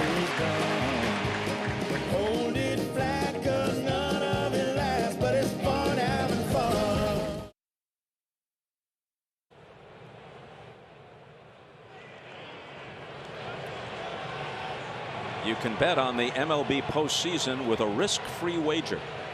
If it's risk-free, how is it a bet? Up to $1,000 at BetMGM. Eloy Jimenez bounces one foul as the Sox come up in the 8th. New center fielder, it's Jake Myers. Chas McCormick made the last out in the bottom of the 5-run 7th inning for the Astros. So defensive move. Myers, who went 2 for 4 yesterday in his first ever postseason game, is in center field. And here's Ryan Presley out of the bullpen. He pitched the scoreless 9th yesterday, striking out 2. He's their closer, using him here in the 8th with a 5-run lead. I think a lot of it has to do, Bob, with the fact they have an off day tomorrow. Yeah, sure. And it also tells you what Dusty thinks about the importance of game 2 here. Jimenez rolls it toward the middle. Altuve with a whirling throw off a backhanded grab, and he got him. That is some play to get to it, and then especially to whirl and peg on target. I talked earlier about hits in the outs. I think that's the 5th or 6th ball that they've hit today. A little slow off the mark, but the transfer and the throw was as good as the defensive play. Watch the transfer of the ball to hand. There. That's the most difficult. That's about as difficult a part of that play as anything. Just lightning quick. Yeah, and transferring the ball, getting the seam, and getting your hand behind it.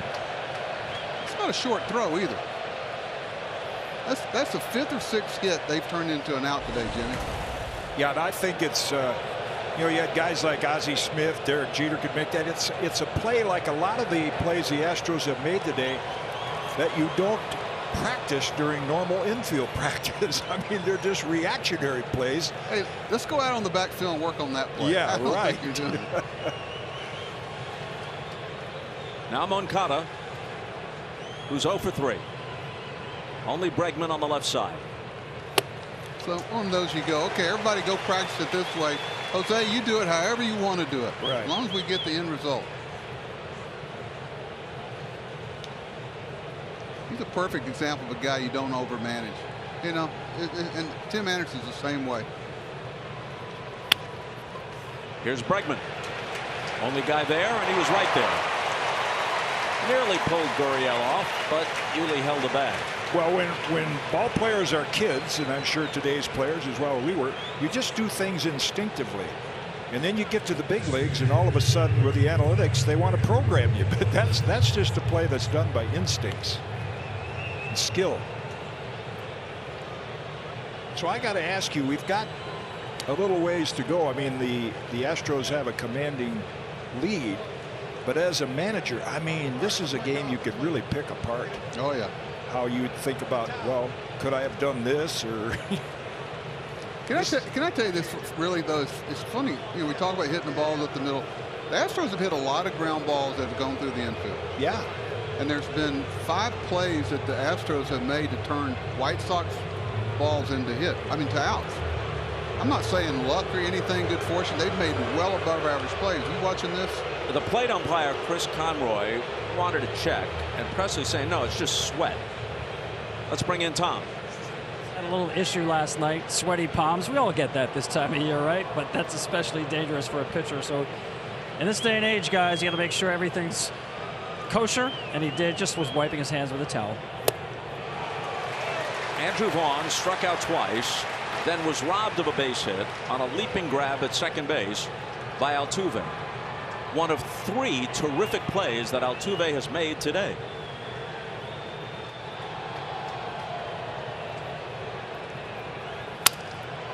This may drop, and it does. Sounded like a broken bat, but he reaches with 2 out.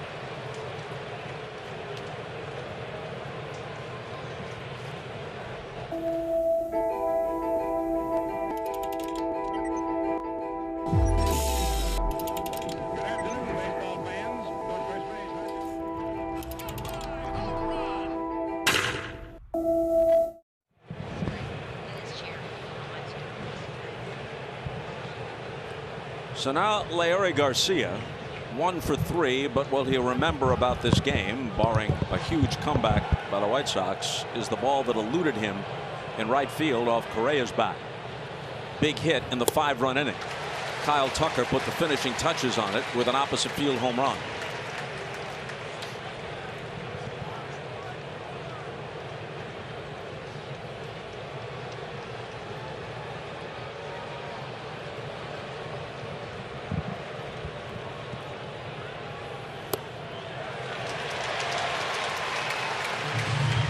Boy, the Astros and Brent Strom, their pitching coach, they've taken Presley, who was with the Twins for a while, and now all of a sudden with their technology they've had, they turned him into an all-star closer.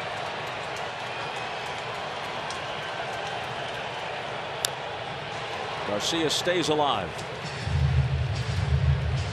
Yeah, I think in reference to your point about Garcia, it's not one of those plays you say it should have been made. It would have been spectacular if he made it. It was just hit so hard, but he's not a guy that plays right field every day.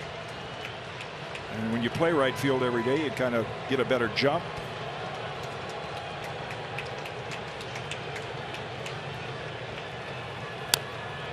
A chopper foul.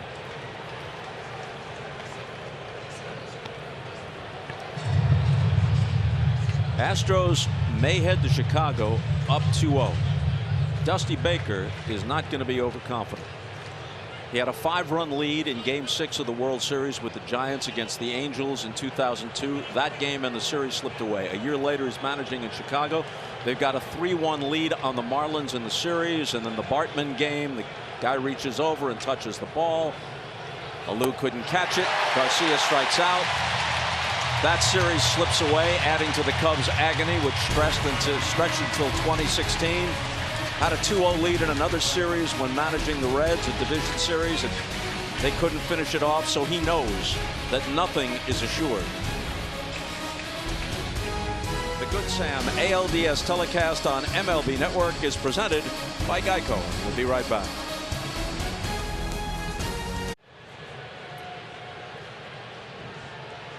As the bottom of the 8th rolls around, Tony La Russa needs to get Liam Hendriks some work.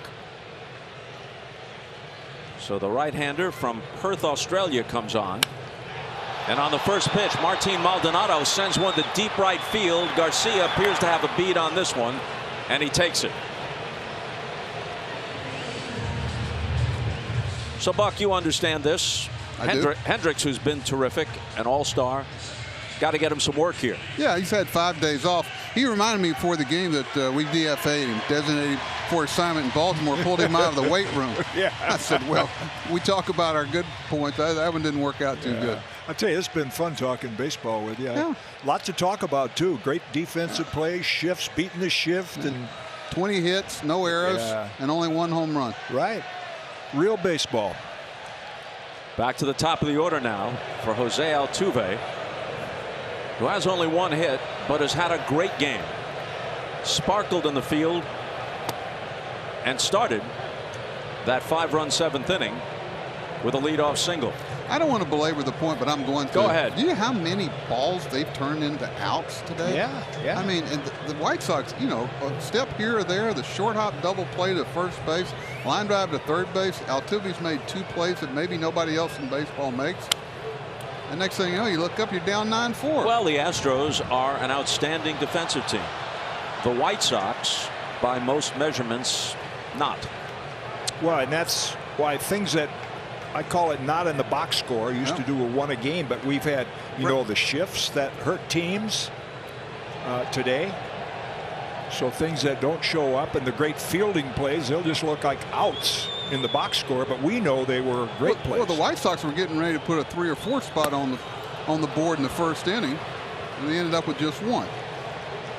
Altuve strikes out. Here, take a look at the glove work today by Altuve. Come on, man. Wow.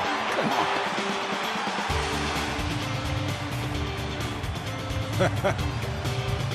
Oh, I thought it was going to be all 3 or 4. Well, I don't think we got enough time for all their good defensive plays. Well, that was one of them. Yeah. StatCast is powered by Google Cloud. 2 out, nobody on for Michael Brantley. Here is a stat on Liam Hendricks, which is mind-boggling. During the regular season, he struck out 113 and walked 7. Yeah. How'd you like to have that as a manager? Oh my goodness. I did. I did, but not like that. Yeah. He wasn't pitching like. Well, God bless him. He's really come a long way. Loves baseball. Good teammate. Yeah. Kind of guy you like to have on a club, and he gets people out. He was a starter with the Twins early in his career. He's done a little bit of everything. He's found a niche, boy. He must remind La Russa in some respects of his old ace reliever Dennis Eckersley. Eck put together those kind of strikeout to walk ratios in the late 80s, early 90s for La Russa in Oakland. Yeah, managers I played for, if you give up a hit here and there, okay, but those base on balls, man. Probably, if you're looking back on it, other than the great defense by the Astros, you know, if they hold on here, a lot of it's got to do with the walks that the White Sox have issued today. Weak swing from Brantley. Uncharacteristically, he will strike out 3 times in this game.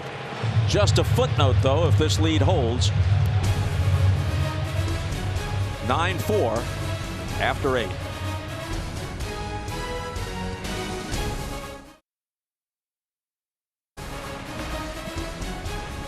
This copyrighted telecast is presented by authority of the Office of the Commissioner of Baseball and may not be reproduced or retransmitted in any form, and the accounts and descriptions of this game may not be disseminated without express written consent.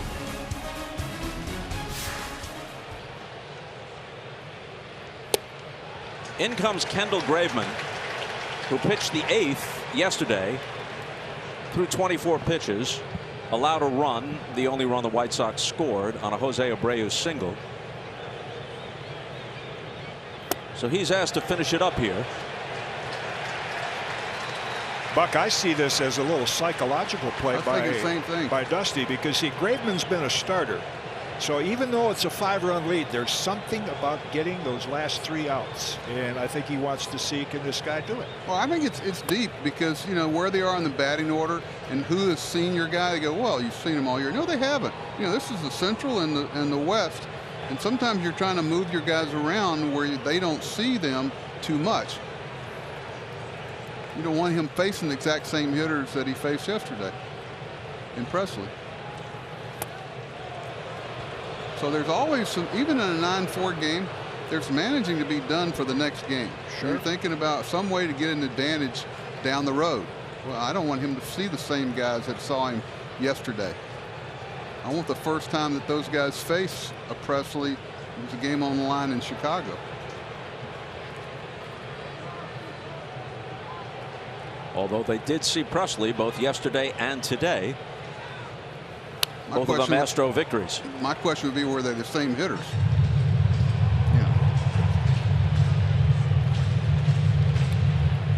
You can follow all the action of the postseason with the MLB app. From real-time tracking of every pitch to in-depth analysis of the games themselves. Download the MLB app today to make this postseason major.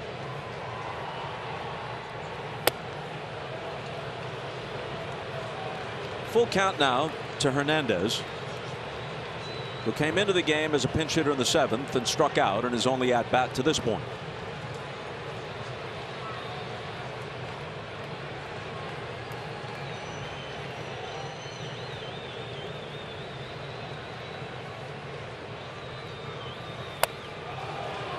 Not what Graveman had in mind. A leadoff walk.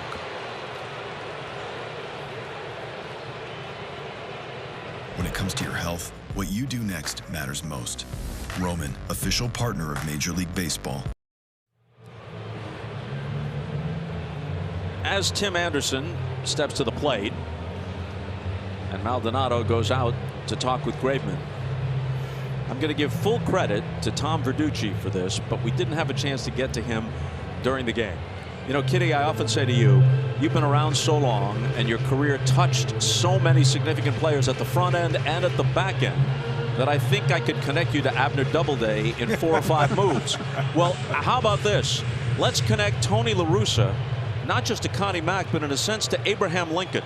Wow. Connie Mack was born in 1862. The Civil War is underway. He manages the Philadelphia A's from 1900 to 1950, and in the late 1940s, Nellie Fox plays for him in Philadelphia. Then he goes on to accumulate most of his Hall of Fame credentials with the Chicago White Sox, where he's a teammate of Minnie Minoso. Now, La Russa at age 34 takes over as the manager of the White Sox in 1979. But Minnie Minoso, who's in his 50s, comes back and plays a handful of games, gets 2 or 3 at-bats in 1980, so we could say that he played in 5 decades. So, La Russa managed Minoso, who played with Fox, who played with Mack, who was born, played for Mack, who was born when Abraham Lincoln was president. Okay. How about that? And now Graveman's 2-0. And Dusty Baker is starting to pace the dugout. And there's some movement in the bullpen. That was rain delay material, but it's a sunny day and the roof is closed, so that wasn't going to happen. I mean, there is something. I don't care the score. I know from being through it is to get that last out without a safety net. You know it. You think there's some guys that can get the last 3 outs and some can't? Are that what you're trying to say? You know. Different cat, man. And Graveman can do it. Yeah. He can do it. He's done it for Oakland. He's kind of invented himself, turned to a good major league pitcher. Yeah, and I think that's why Dusty, one of the reasons he wants him here is to get that 9th inning experience.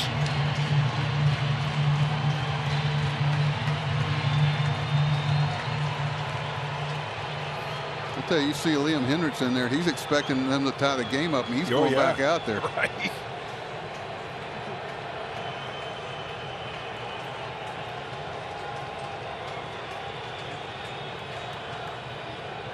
Anderson is 2 for 4, awaits the 2-2 pitch, and he just serves it to the right side of the diamond, and even Altuve can't capture that one. So a walk and a hit, and it isn't time yet to become uneasy, but oh yeah, it is. Could be getting there. Yeah, it is. You got a manager sitting next to you, Bob. You know?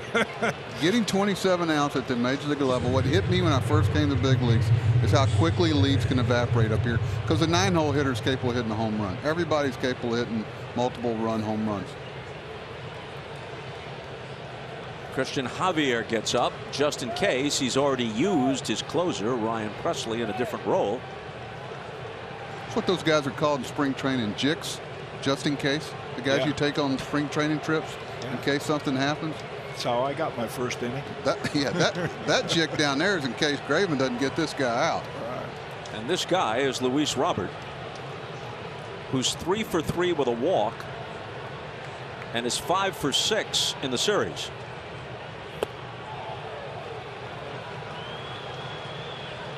The velocity is there.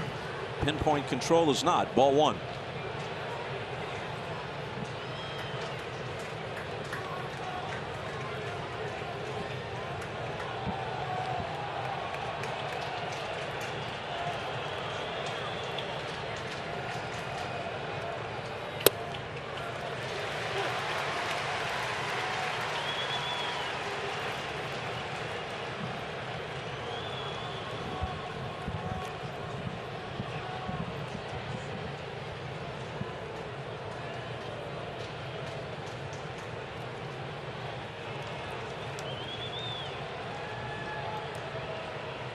The 1-1. Fouled away. Robert has reached base every at bat in this series. Yesterday he was 2 for 3. The one time he was officially held without a hit, he reached on an error. He was also hit by a pitch.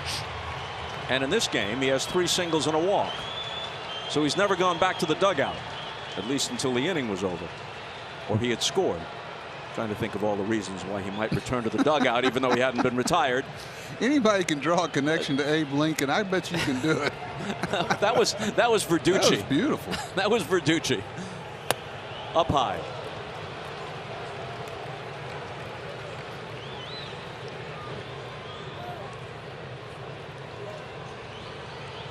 Checking the sign sequence. I think, Buck, you pointed out, as you see the spray chart there for Luis Robert, that the Astros have no mound visits left. I don't think so. You know, so you're on your own out there. Don't look for any coaching.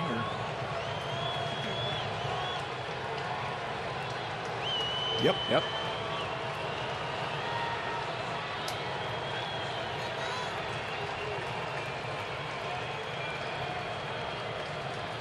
Graveman taking his own sweet time. And now the 2-2 pitch. Off-speed pitch fouled back to the screen. What's the penalty? They will stop you and eject you. You can't come out. Home plate umpire runs over, tackles a pitching coach or something. This game is approaching the 4-hour mark. Graveman in no particular hurry to end it. Gathering himself. A couple of deep breaths. Check of the runners. And another 2-2 pitch. And another foul ball.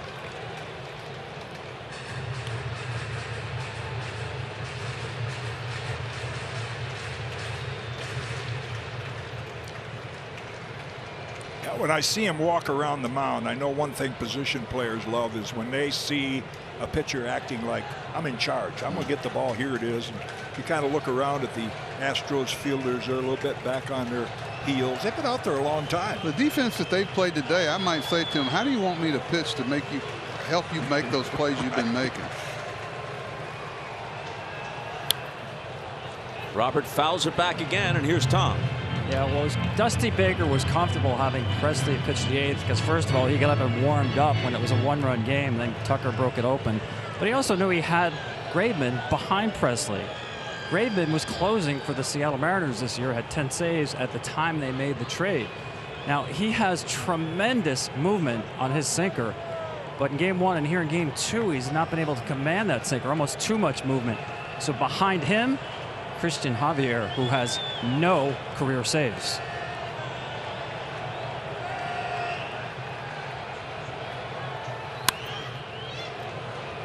And Robert, he's will make Graveman work. This is his 21st pitch here. Yeah. 21. There's a really good chance we might see Javier in here. By the way, if Robert or somebody else reaches before Javier comes in, it would be a save situation. Tying run, on base at bat, or on deck. Could be a tough play. Correa charges, throws, gets him. So that's the first out in the 9th. The runners move up 90 feet, 2nd and 3rd with 1 out. You know, guys that run well, when they get jammed, you always get a bad time on down the line. You kind of look and go, boy, Anderson thought runs better than that. When you get a ball beats you deep in the batter's box and on the bat, guys don't get out of the box. See how that got him on the brand? He didn't get out of the box good. It makes you finish. Watch how low on the barrel this is. Kind of gives you a jolt and you kind of finish on your backside. Scouts will tell you, you get a lot of bad times on guys when they get jammed. Now here's Abreu.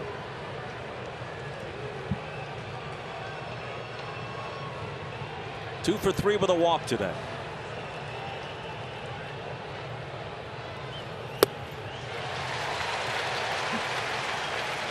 Oh, we've seen him go the other way, but that was a 3-run homer swing. Let's get us within 2 is what he was saying.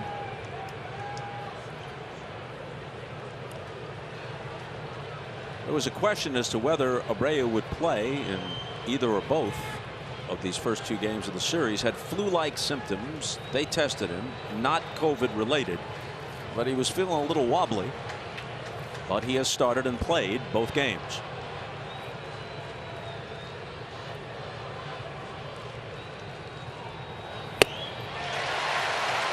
Threw it by him at 96.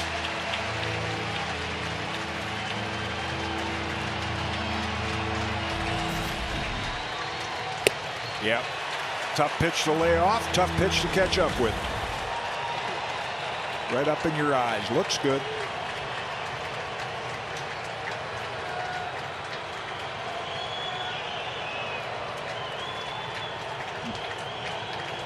Abreu had led the American League in RBIs the previous 2 seasons. Salvador Perez, in the midst of a career season, snapped that string. Struck him out on 3 pitches.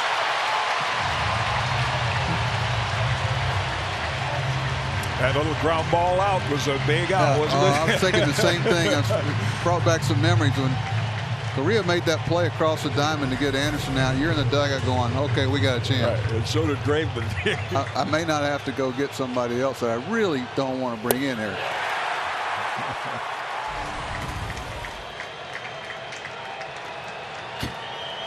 Jimmy, you see all that? You see all this now? That's the first sign and whatever number on the pitch sequence. Remember when you used to, the catcher would put a sign down and you would subtract or add with your glove? Yeah. Or up top. A lot of times he'd just make the sign of the cross and put his glove up and say, do your best. Or you do like Gaza, he just put his hands up and said, bring it. Yasmani Grandal is the White Sox last hope.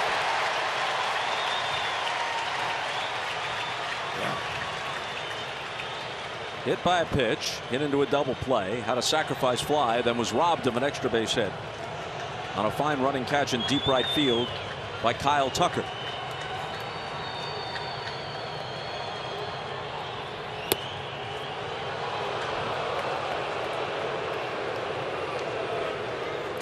Tucker, by the way, has an RBI single and a 2-run homer in this game, in addition to that excellent defensive play. But we have to decide who the player of the game is, and it might be Altuve, who had only 1 hit, but was just so terrific with the glove. He on the base twice. This one is lifted down the right field line. It's Altuve in pursuit into foul ground. Who's going to take it? It's going to be Tucker. The 2 guys in question converged on it.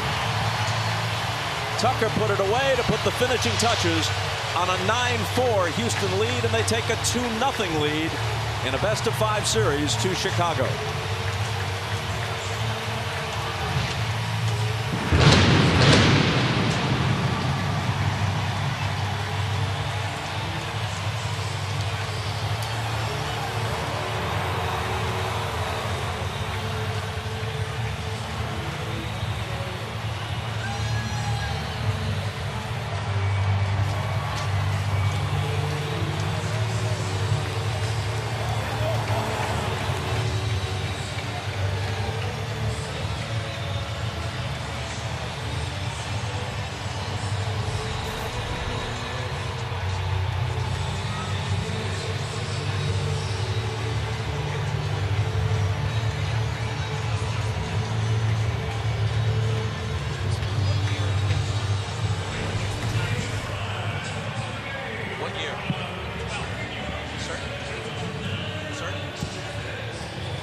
Well, they made the plays. They got the hits. Graveman made it a little interesting, but they got the big outs. The White Sox were victimized by too many base on balls. Feels like if the ball stayed in the ballpark, Altuve's going to catch it. He would have caught that ball if he wanted to. Tom Verducci is with Carlos Correa. Tom? Thanks, Bob.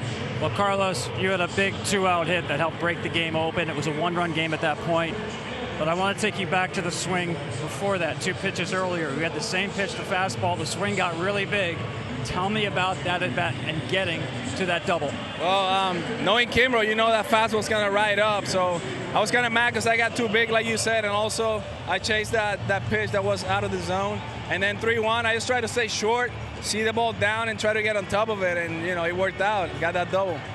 Your manager, Dusty Baker, says that doing the little things is like stacking pennies. Today on defense, you guys stacked a lot of pennies. How important is that to this team's success? Very important. We take a lot of pride on that. Since spring training, we talked about our defense and try to get better and try to be #1 in the league. And our defense was great throughout the whole year. And now in the playoffs, we know how important playing defense is. And that, for us, that's what wins championships. So if you can pick up the ball out there, you're going to have a good chance of winning ball games. And that's what we did today.